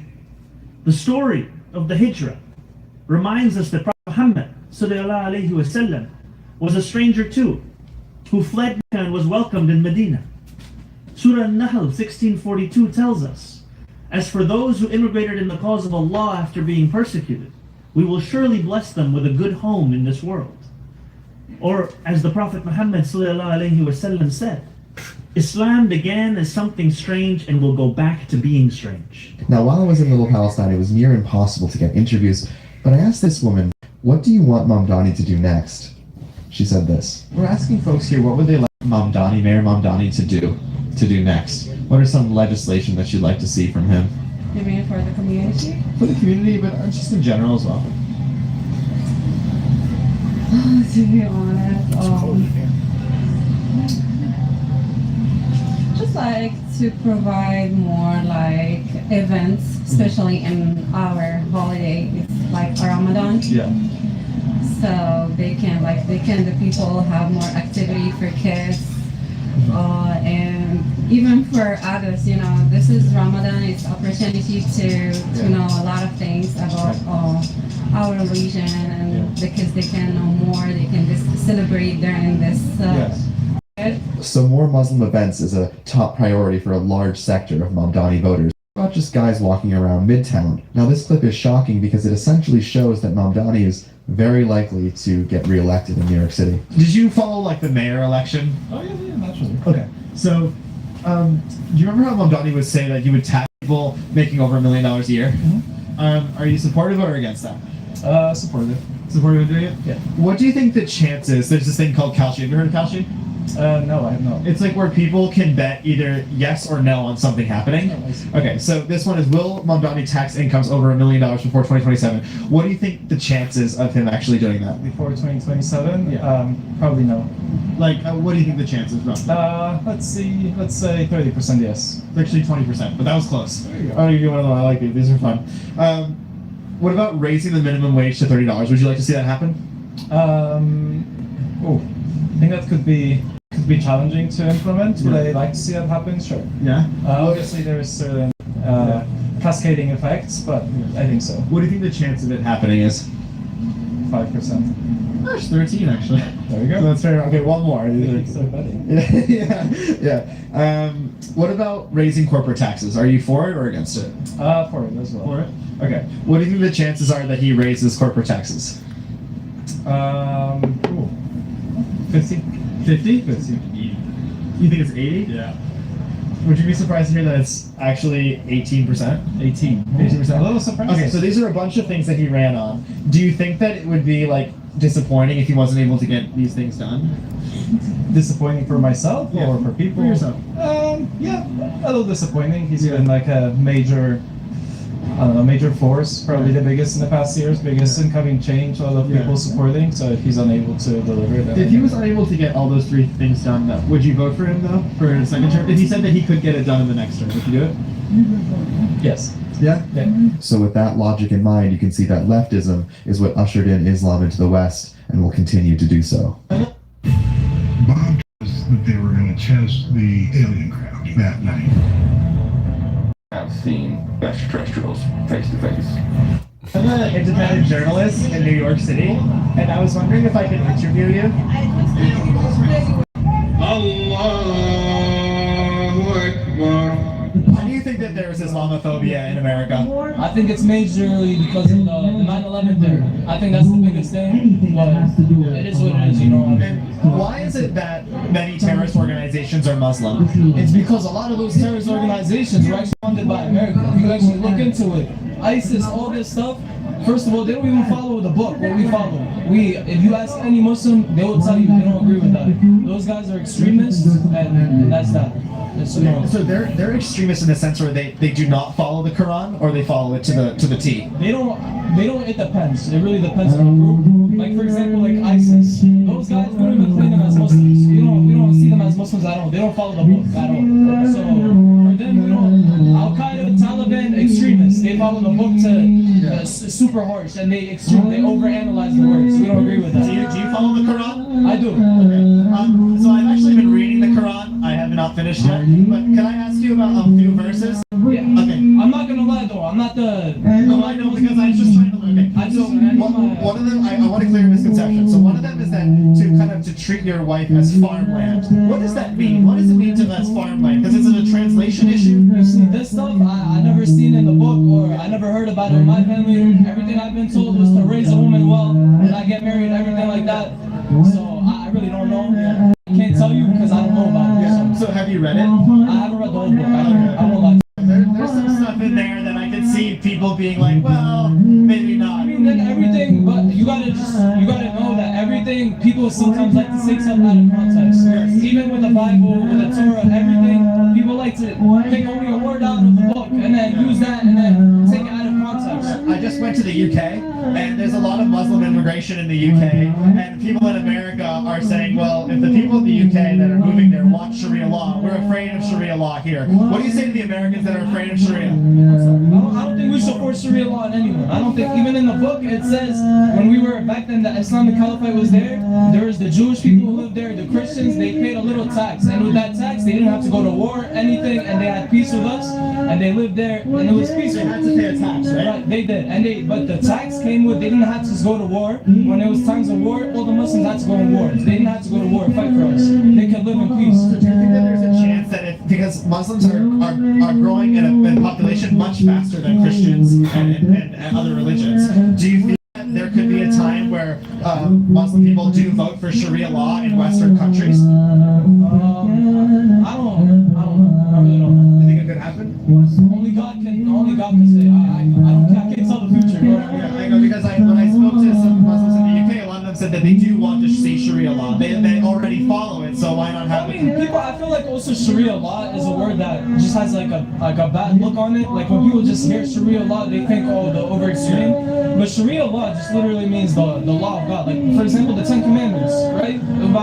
It's just the words of God. That's what we follow. Sharia law does say that a woman's testimony is worth half of a man's, though, and a lot of times that's not compatible with I disagree with that because I don't know where it says that, but from what I know, again, it's all Muslims, women, men, they're treated equally in this. Yes, like it does say that each one has their what's it called, benefits in society. So I don't know how to explain it. You know what I'm trying to say? So, but men and women are treated equally in the sense where if a woman steals something or a man steals something, the Quran says to chop off their hand. But this is what I'm saying. It's overanalyzed. The stealing, it's not about a woman. That was a long time ago when they were talking about the stealing. stealing, if you steal something from someone, yes, there was the Sharia law. That's why even in Saudi Arabia, you go there, they'll cut your hand off or something. I'm not gonna lie to you, but I feel like that's overly extreme. It's how it's analyzed also again, because like it's hard to explain. It's like a context to it. It's very hard to explain, like if you don't understand as a Muslim, but it's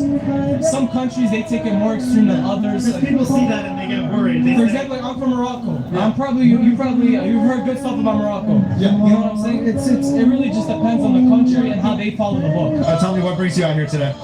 So it's my birthday and I'm 68 years old.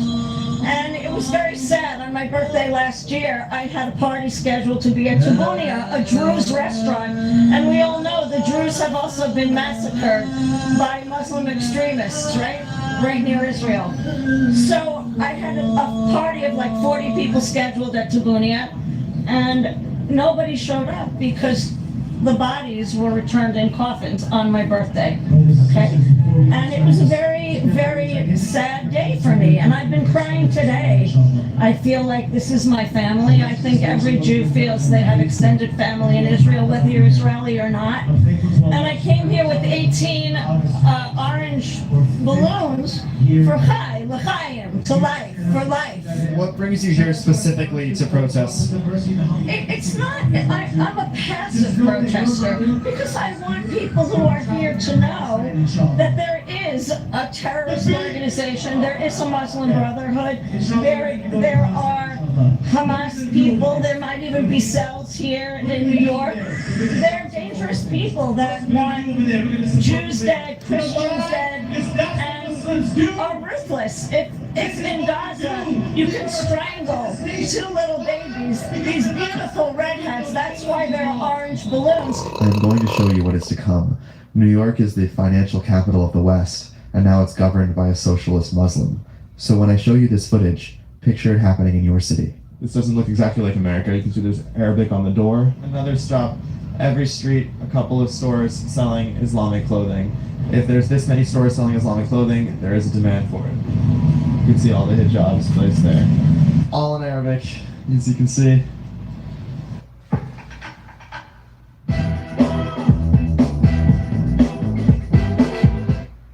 Look, I don't know who needs to hear this, but my man just tried that new 100 milligram generic Viagra for only 87. My man's The law office. Each of these are translated into Arabic. So you can see across the way, you can see that it's Nablus Suites, which is of course a city in Palestine. Islamic Society of Bay Ridge. Pretty close borders here outside of the Islamic Society of Bay Ridge. Okay, so this is a store that highlights that this is elegant women's clothing. You can see it's Islamic clothing in front of a Palestine flag.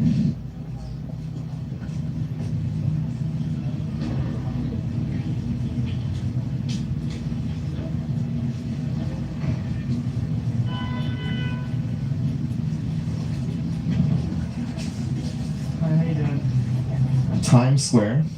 They're advertising. So you can see that this restaurant is actually closed. It's the middle of the day. It's 12:08 and it's closed because it's Ramadan, and you would expect something like this in Palestine, but this is what's happening in New York City. That's why you saw everyone eating at the prayer service. Some even tried to eat with their niqabs before eventually just opting to take it off. At the beginning of the video, I asked if you were watching closely, which is a reference to the movie The Prestige, which is my favorite movie, but that's not the point. If you don't want it spoiled, feel free to check out my Italy video on your screen right now, or actually talk to a criminal migrant in Rome. But The Prestige centers around a concept that when you're witnessing something that seems impossible, it's easy to think that it is complicated. However, it is the simplest answer that is likely correct. What you're witnessing across the West with this Islamification is simple, but not easy. Open borders, walking freedom, and having more children, and then voting for Muslim candidates. I'll see you in the Italy episode where I believe it's some of my best reporting. Thank you for watching.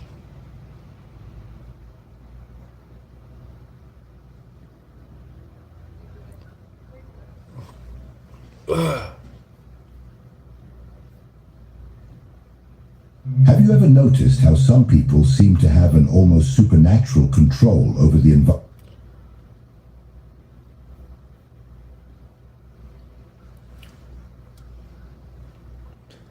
What's up, Shark Bite? Good morning.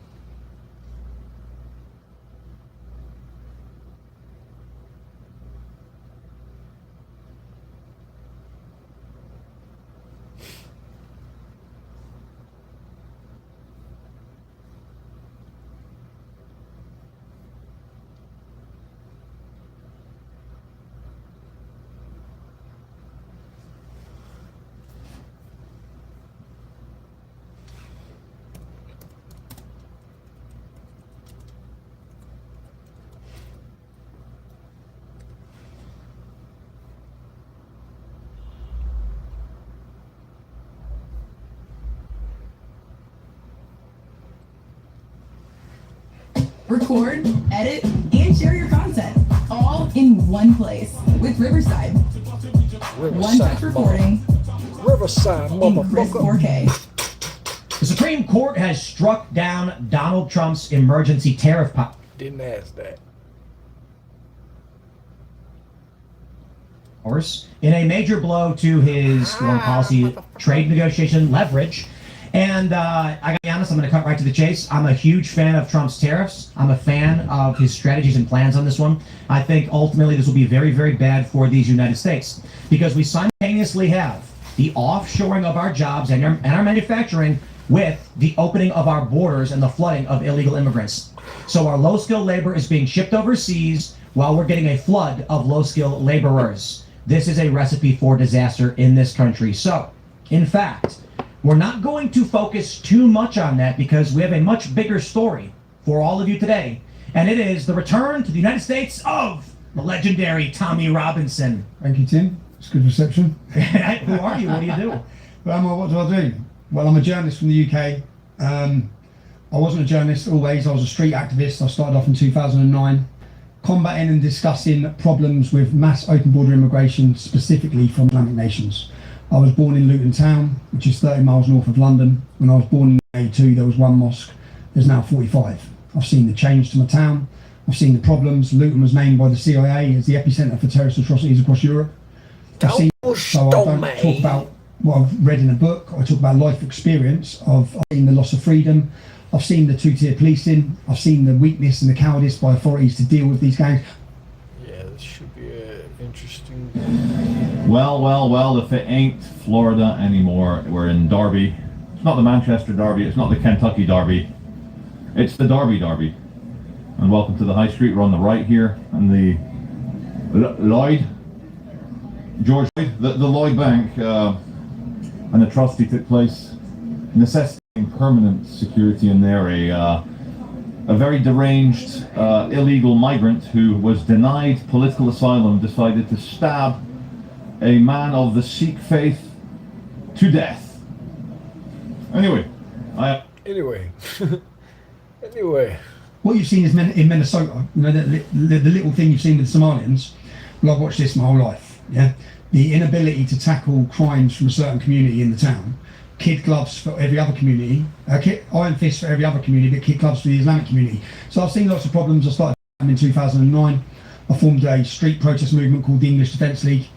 Pretty lively, I'm not going to lie. Lively. Lively is one word. You have to remember at that time, you know, we all now talk about grooming. You've heard about grooming gangs? Mm-hmm. Yeah. Grooming gangs is rape jihad. They're not grooming gangs. Grooming is something you do to a dog when you groom it. We're talking about young children being kidnapped, prostituted, raped and murdered in every town and city across the UK that has an Islamic community. And we're talking about a conspiracy of silence from police leaders, religious leaders and political leaders who all knew it was happening but let it happen because rather than offending the Islamic community or how dare they be deemed racist, so the police officers didn't want to be called racist. So rather than be called racist, they literally sacrificed a generation.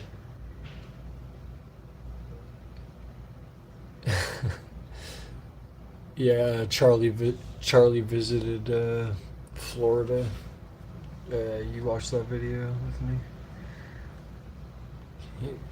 He liked it. He talked good about Florida in that video. Daughters. I came along in 2009, started making a hell of a lot of noise with a hell of a lot of brave people who took to the streets with us.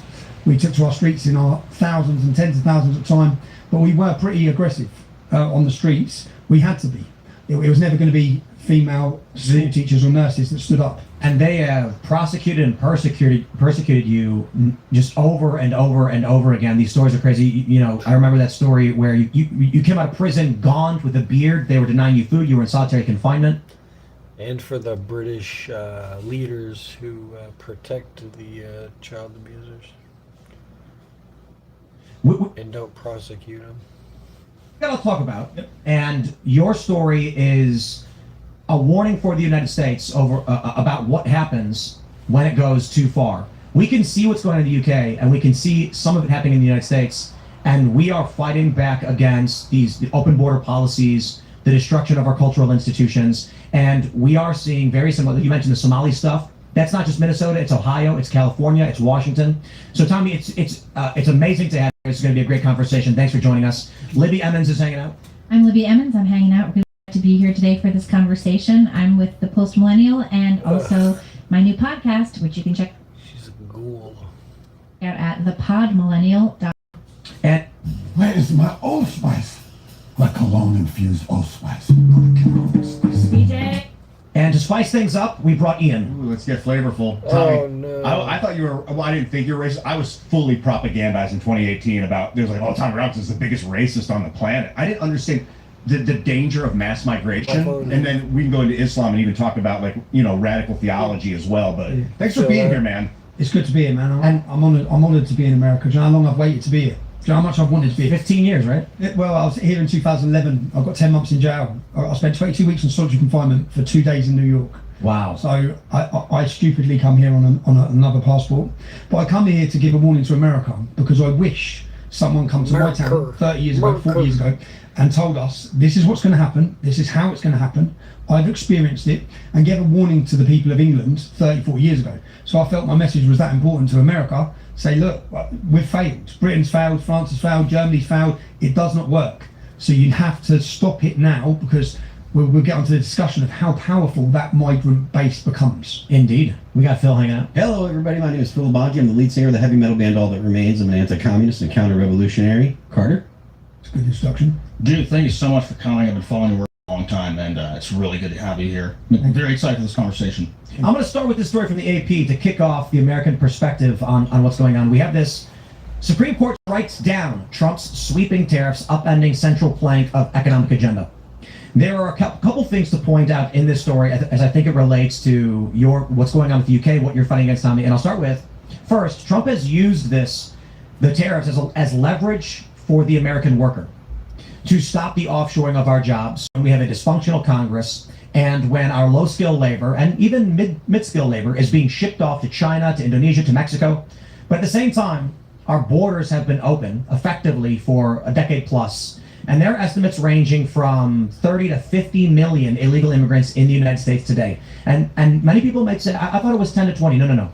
10 to 20 million was the number given during the Biden administration, when he opened up the border and flooded this country with non-citizens, who then the administration basically killed their court hearings, making them de facto second-class permanent residents. What it looks like Trump is doing, and I say it looks like because it's hard to know for sure exactly what's going on. Trump recognizing that the American way of life is being eroded. You've got, as Tommy pointed out in the intro to the show, the Somali fraud crisis. Billions of dollars from American workers and taxpayers being funneled by these Somali migrants and shipped off to Somalia. And it's happening in Ohio, it's happening in California, it's happening in Washington, it's happening all over. The problem here, and beyond this story, because admittedly, Trump says he's got a backup plan. We'll see how this goes. It's breaking news. But here's where I see the risk. And it's a difficult problem to face. Our Supreme Court, the ultimate law of the land, ruled 6-3 against Donald Trump. Clarence Thomas, Samuel Alito, and Brett Kavanaugh agreed with Trump's right to issue emergency tariffs for under this law. Unfortunately for us, there are two conservatives who are more concerned with appearing factually correct as the sentence is written than doing what must be done to save your country. Now, that's a challenging question that one would pose. But I throw it to everyone's favorite president, Abraham Lincoln. Lincoln gets into office and starts cracking skulls. And I'm not even trying to be funny. The man literally pulls a bunch of troops in, says, we're not going to let the South secede. We're going to crush this, suspending habeas corpus. I see a bunch of cool new Magic the Gathering promo type cards for Teenage Mutant Ninja Turtles. How to get the best cards.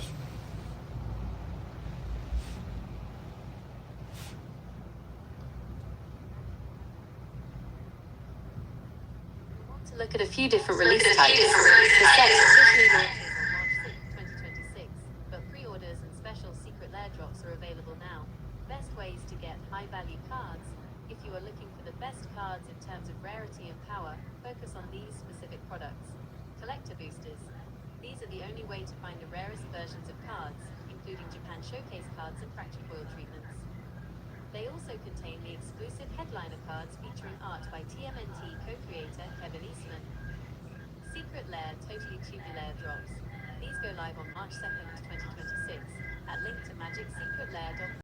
These are limited time quick-to-demand drops that include highly collectible versions of cards like Shredder, Criminal Mastermind, and The Last Ronin. Turtle Power Commander Deck. For immediate playability, this 100-card deck includes unique legendary turtles, Leonardo, Donatello, Raphael, and Michelangelo, that are specifically designed for the multiplayer Commander format. Top recommended products. Ninja Turtles Bundle is the best middle ground for most fans, offering 9 play boosters and a guaranteed promo code for those who want everything. Commander Day.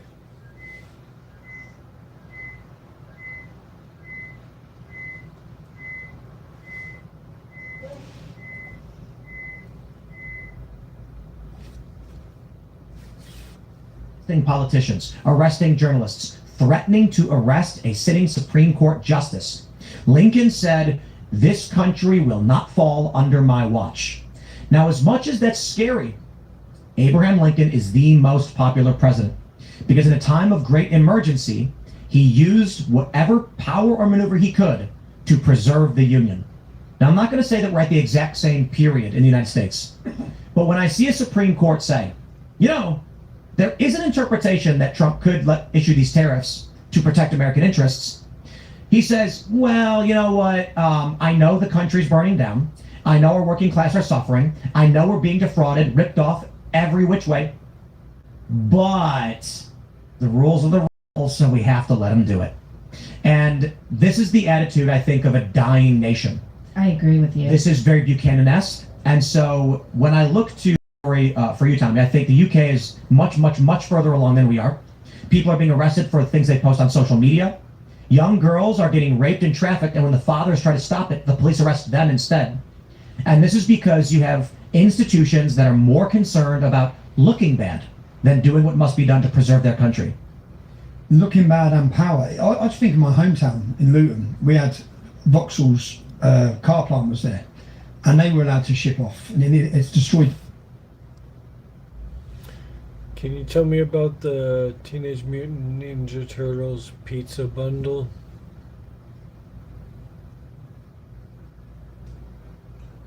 The Teenage Mutant Ninja Turtles pizza bundle most likely refers to a new Magic: The Gathering crossover set releasing March 27, 2026.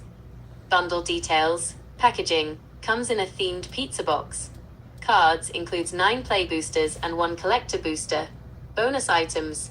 Features 30 full art pizza basic lands, pizza themed promo cards, and an oversized spin down life counter. Price. Generally retails between $110 and $140. If you meant the Pizza Hut promotions, they recently featured limited edition Mutant Mayhem boxes with AR games, but the current pizza bundle on the market is the card game collection. Would you like me to find a local game store in Portland where you can pre-order?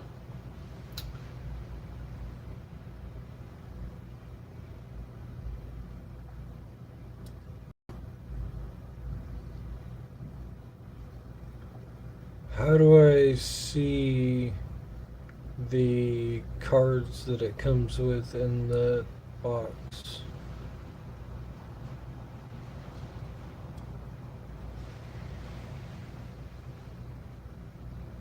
To see the cards included in the Magic: The Gathering X Teenage Mutant Ninja Turtles pizza bundle, you can look through the 3 main types of cards found inside.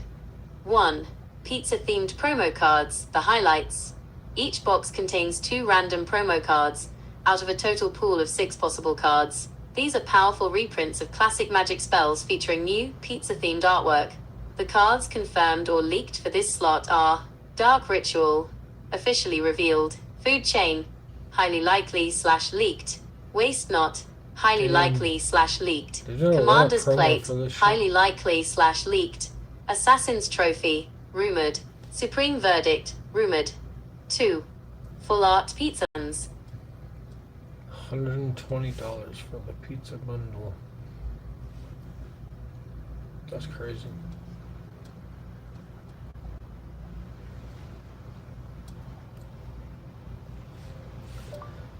Magic the Gathering, Teenage Mutant Ninja Turtles, pizza promo cards.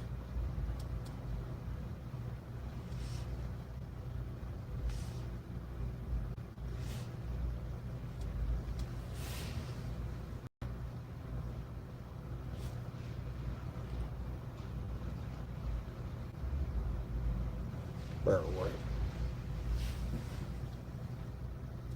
empty box.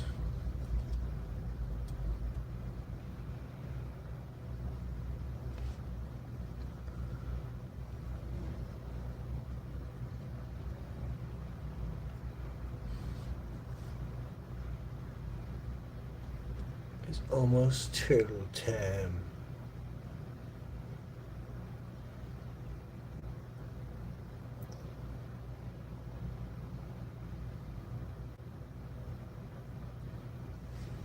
Turtle.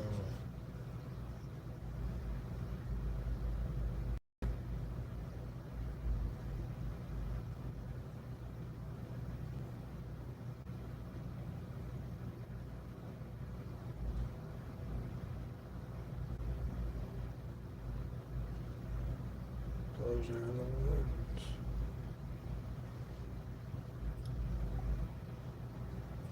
So you gotta get collector's boosters to get these ones. $50 for a collector booster.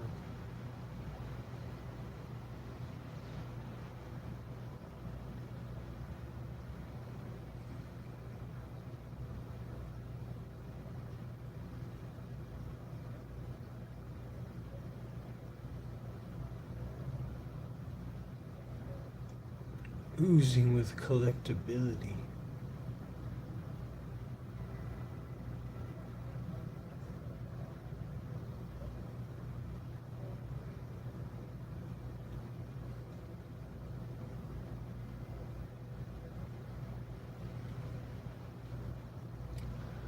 Play boosters, collector boosters. These are going for $50 a pack.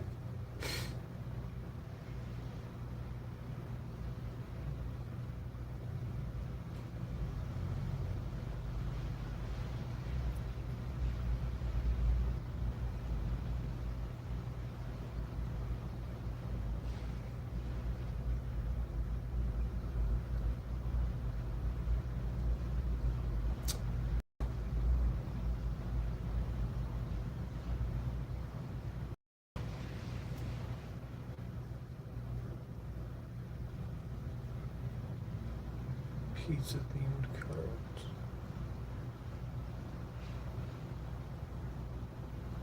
Gold dust. With different packs of promo. Spin down.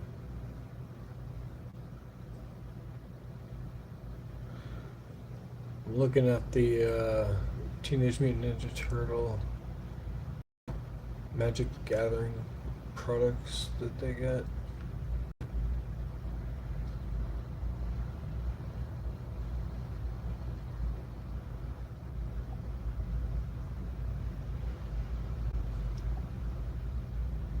Hairs and a half shell.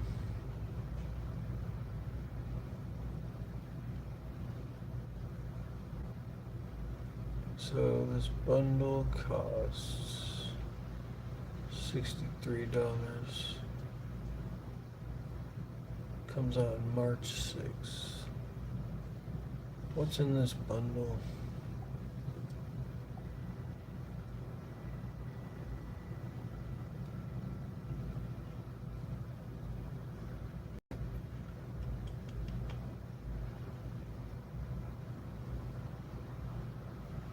Promo card.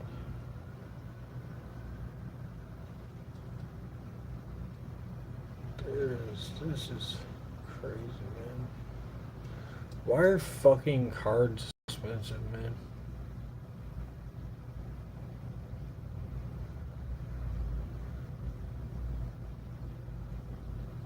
Yeah, me.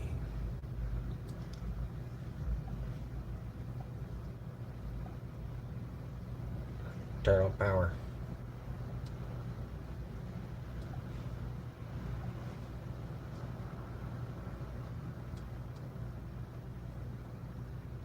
So they want motherfucking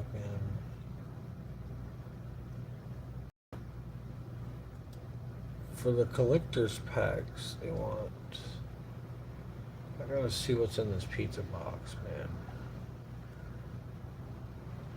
Is this pizza box worth it?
Huh.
Where are the promo cards, bro?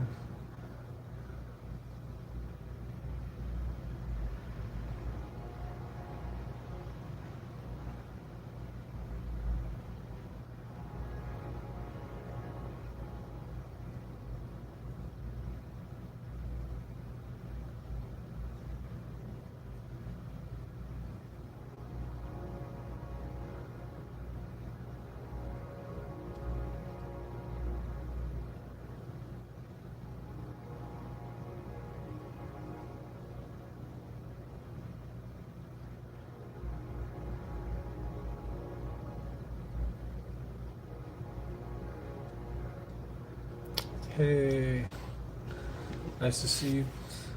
Birthday was good. Ended up, it was a rainy day, but I ended up getting some honey porter to drink, and I got some burger too, and I got some cupcakes and a bunch of other stuff. So it was a pretty good day. Yeah, appreciate you sending me a gift earlier this month. Really helped out. Right now I'm looking at the Teenage Mutant Ninja Turtles Magic the Gathering set that's about to come out. It's supposed to come out on March 6th. Yep. Appreciate that. Yeah, it's looking pretty cool. Yeah. So they got they have a pizza bundle. You can find it, or if you getting ready for work. Yep. I'm working right now. It comes in a pizza box, but it just comes with cards in it. And that's what I'm thinking about buying. It says it comes with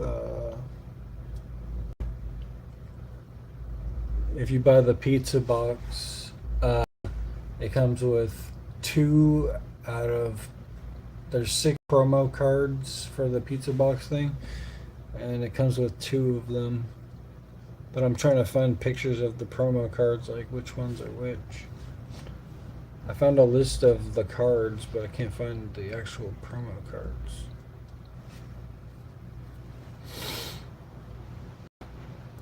Yeah, it's pretty dope. I ended up buying some Pokemon cards. There's a lot of it coming out because it's almost what day is it? 23rd. On the 27th, they're releasing some Pokemon stuff. What Pokemon stuff is being released on the 27th? Or 28th? To celebrate the 30th anniversary on February 27th, the following content and events are being released. Video games, Fire Red and Leaf Green. Just for cards. For the TCG side of the 30th anniversary, the main release on February 27th is the Pokemon Day 2026 collection. While some retailers had early stock, this is the official launch day for several commemorative items and events. Primary releases, Pokemon Day 2026 collection box. This is the flagship product for the day. It typically retails for around 30-40 and includes exclusive Pikachu promo card, a foil card. I thought they said it was supposed to be for like $15.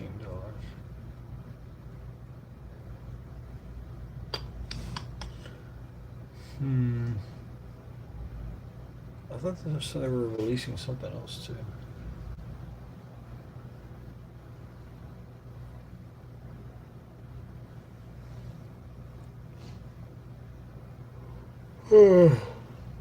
What other releases are coming up for Pokemon TCG? Beyond the Pokemon Day releases, the TCG schedule for the first half of 2026 is centered around the return of Mega Evolution. Major expansion Mega Evolution Perfect Order. Launching on March 27th, 2026, this is the next mainline set. It focuses heavily on Pokemon featured in the Legends ZA game, key products, Elite Trainer Boxes, ETBs, Booster Display Boxes, and Booster Bundles. Theme, the set Tell me about March 20th, first partner illustration collection. That's one. The Pokemon TCG First Partner Illustration Collection Series 1 is a special 30th anniversary product scheduled. I gotta look that one up.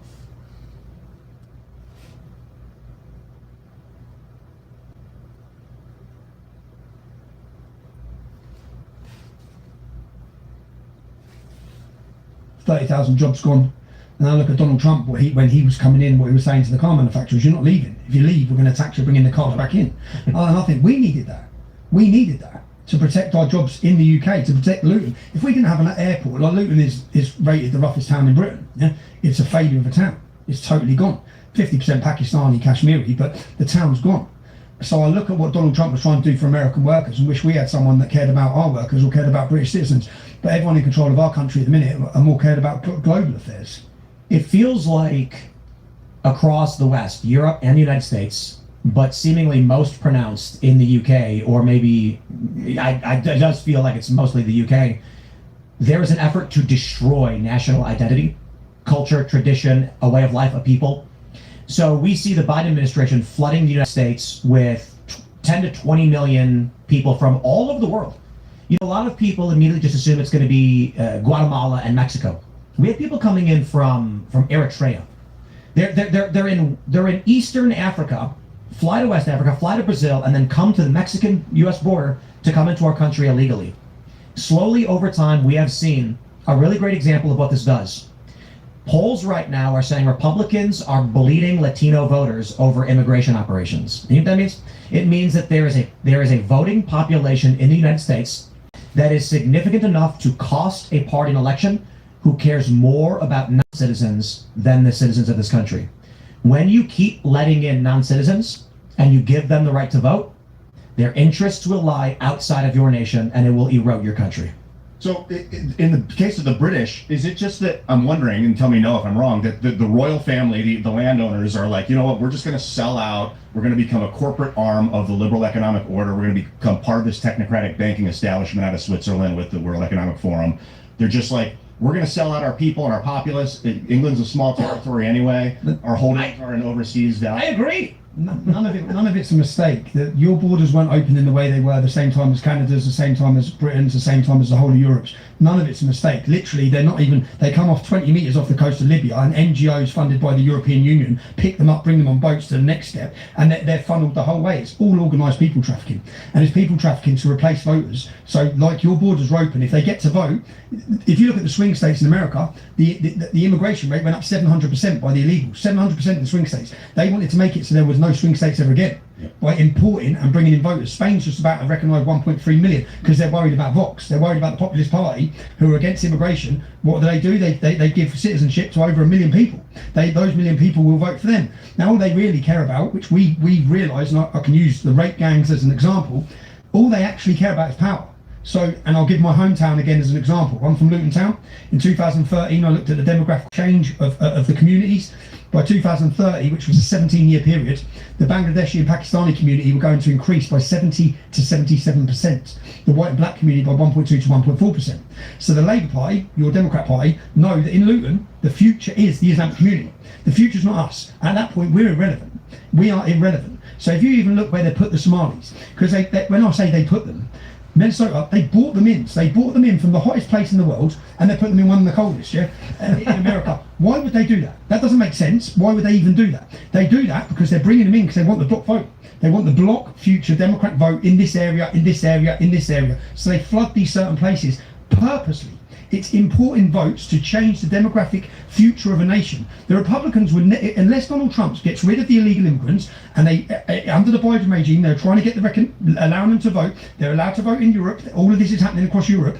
You'll never win an election again. But let me explain. Are you familiar with the electoral college system in the U.S.? Let me explain. So, we often hear from conservatives that the Democrats want illegal immigrants to vote, and they're hyper focused on fraud, and that's not actually the issue. The issue is congressional seats are created based on population size of any type. Minnesota's a lot of seats, isn't it? Well, so it's not that it's a lot of seats. Using California is a really great example. California, they call themselves a sanctuary state. They're on the border with Mexico, so they basically let illegal immigrants come in. The census happens every 10 years, 2020, 2030, 2040. So they go to California, they say how many people you got, and they don't ask if you're a citizen. So when they're figuring out a congressional district, They get money for it. so, they get money from the federal government, but here's the thing. Amount of people. AOC's district, Ocasio-Cortez, 775,000 people. How many are actual citizens? We don't know. So what happens is AOC could hypothetically be in a district of 700,000 citizens and 75,000 non-citizens. And she says, and the Democrats say, but they're still my constituents. Now, if you were to remove all those illegal immigrants, they would widen her congressional district and Democrats would lose one seat. So every illegal immigrant counts towards a congressional seat. It doesn't matter if they vote or not, it creates Democrat seats. Now here's the crazy thing. We don't actually vote for our president. We vote for electors who then go to Washington, D.C. and cast a vote for president. There is one elector for each member of Congress. And I think we have three for D.C. or does it work? We have 538. So if you put 1 million illegal immigrants into California, California as a state gets one extra vote for president. It doesn't matter if those illegal immigrants vote or not. Just by being here, they get counted. Democrats get extra seats in Congress. And so what we end up seeing is, in Congress right now, it is estimated that if you got rid of all the illegal immigrants, they would lose 12 congressional seats, and the Republicans would have a strong majority to control the country. So they flood them in, they place them in areas where they need to displace conservative votes, and the next move they're making, redistricting. They are intentionally now setting up all the blue states. So let me actually show you how this works. It's going to blow your mind. Illinois congressional map. It's going to blow your mind how we do this. So you guys have the House of Commons, is that what it's called? Yeah. And I believe it's intended to function similarly to like our House of Representatives, in a sense it represents the people. Yeah. So this is how we draw up our maps. Illinois is a great example. They remapping it. Yeah. So Illinois doesn't do the same here in the UK. Yeah, they're making it so that check this out. Take a look at this district right here, from this weird strip of land that cuts big purple. Yeah, that's all conservative. This city, Champaign and East St. Louis, and I think you got Peoria in there. They are all hyper liberal but small populations. So what do? They cut a line through a large swath of conservative territory, create a specific jurisdiction that is 70% Democrat. They get a seat in Congress. Okay. Yep.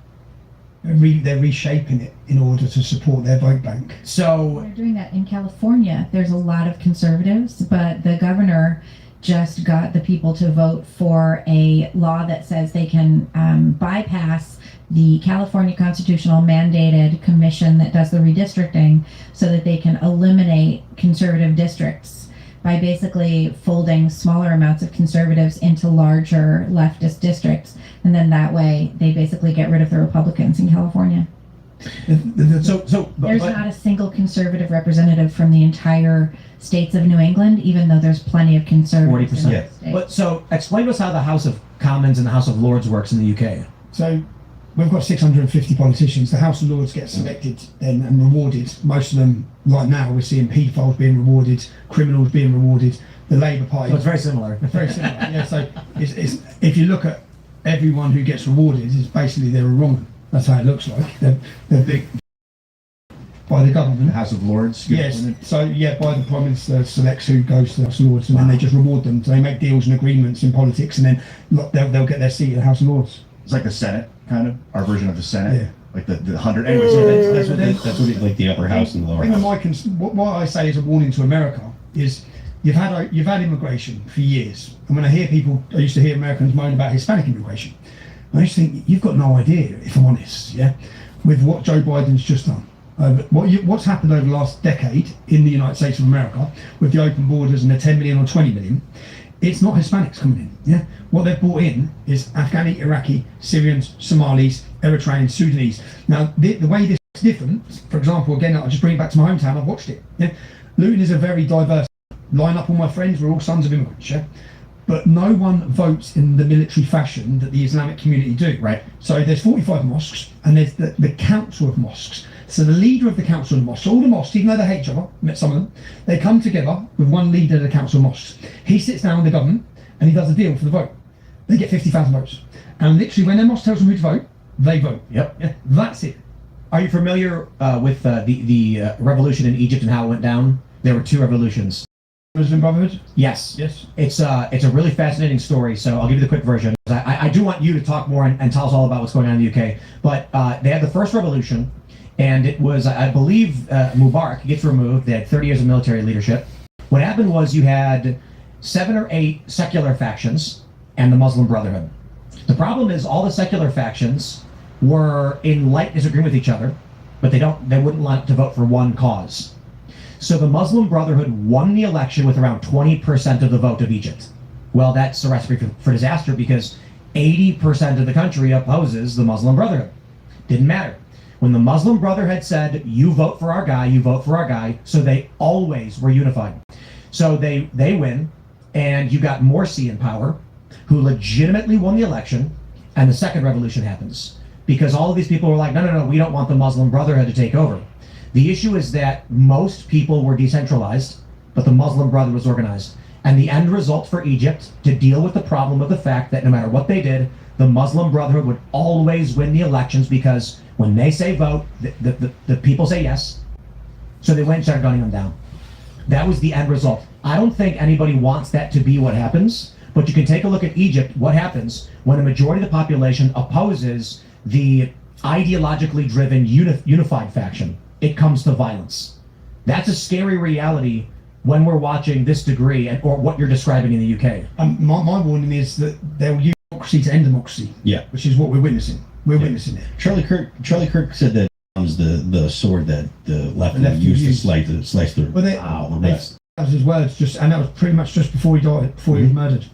But they, I just don't know if Americans understand the power of that small community when they get organised. And when I say the power, Republicans will bow to them, Democrats will bow to them. Indeed. If they're in the swing states, they're all going to bow to them. If they can guarantee the vote, if they can give them the guaranteed vote in that town and that town, and that's what we've seen. And there's an extremist organisation in the UK, an Islamist extremist organisation in the UK, and one of their speeches from a mosque, I went through the transcripts of what he was saying, and he said that it doesn't matter if they call us jihadists or extremists, right?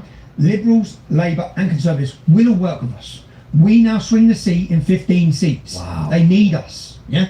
Now that was 5-10 years ago. If you look at what's happened now with the division in British politics, it's come down to we've just had 5 jihadists, independents. Labour have lost the Muslim vote, it looks like, and it's fragmenting because Labour didn't hate the Jews enough. Labour didn't hate the Jews enough, so the Muslims now they're all calling themselves Greens and screaming out Akbar when they're winning elections. But my warning to America is simply they will organise themselves in a military fashion if they concentrate, and that's what Joe Biden has done. And what they've done is they replaced the working class. So the Labour Party replaced the working class with the loyal, happy to be dependent on the state Islamic community.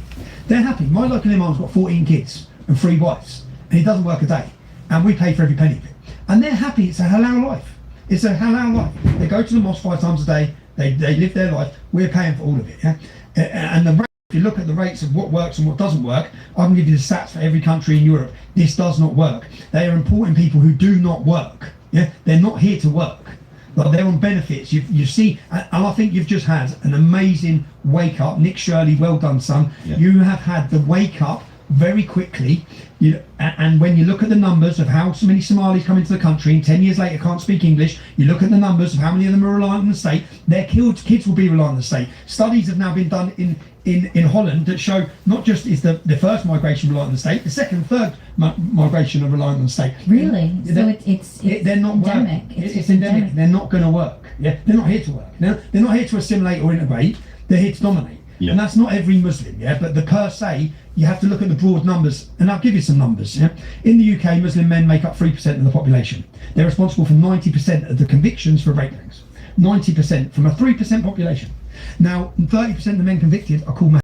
If you go to Sweden, 63% of the rapes are Muslim migrants. There's about 15% Muslim population, but 63% of the rapes. Paris, 77% of the rapes are Muslim migrants. Austria, 48% of the rapes are Muslim migrants. Germany, 58% of the rapes are Muslim migrants. Now, all these things, so migration and immigration is meant to benefit the nation. So if we look in Germany, since Angela Merkel, I just said 58% of the rapes are foreign national Muslim migrants. 11% of the rapes in that country last year were by Syrian nationals. They're from Syria. They're part of Syria. They're born in Syria. They've been brought into the country. We're told, Germans are told, to It's not for diversity. You opened your borders, you let a million men in, you didn't know who they were. Just look at statistics that have gone up from 2017 to 2022. The rates have gone up 45% in Germany. In the UK, 2023 to 2023, our rates went from 8,800 to 88,000. In a 88,000 rates, and that's gone From 8,000 to 8,000 88,000? 88,000. Now you take that same statistic and go another 20 years, you're talking a million rapes, 880,000 rapes, and nothing's going to stop it. Nothing's stopping it. They're not stopping it. The men that are coming in are hostile. An Afghani is 22 times more likely to commit a sexual assault and rape in Britain than any other nationality, than British nationality. Why are they coming in? If immigration is meant to benefit, how has the Somali community benefited? How have they benefited coming into America? It's meant to benefit the nation. They benefit the Democrats. The Somalis have benefited tremendously. They have, and money goes to Somalia and probably goes back to the Democrat Party. My question was: are these rapes resulting in pregnancies? Are they resulting in pregnancies? They're resulting in. Yeah. So I've got three best friends I grew up with who are all their mums are the white girls who were the sexual slaves of the Pakistan. That's three of my mates. So they're half Pakistani, don't see their dads. They were babies from rape. That's three of my mates. This is an extremely well-known and common warfare tactic is rape. Literally, rape. The origin of the word rape and pillage was, I believe it was the Vikings would come, destroy the village, and then take the women. And the word rape comes originally meant to steal, but now it means to force yourself on a woman because that's what was happening in conquest. Well, the thing is, though, in Islam, if you're a Muslim man and you rape a woman who is not Muslim, that's not considered a crime. That's not considered rape. Those girls are just looked down upon, so they don't care about those girls at all. To this point, the Independent was just put out an article that said the Taliban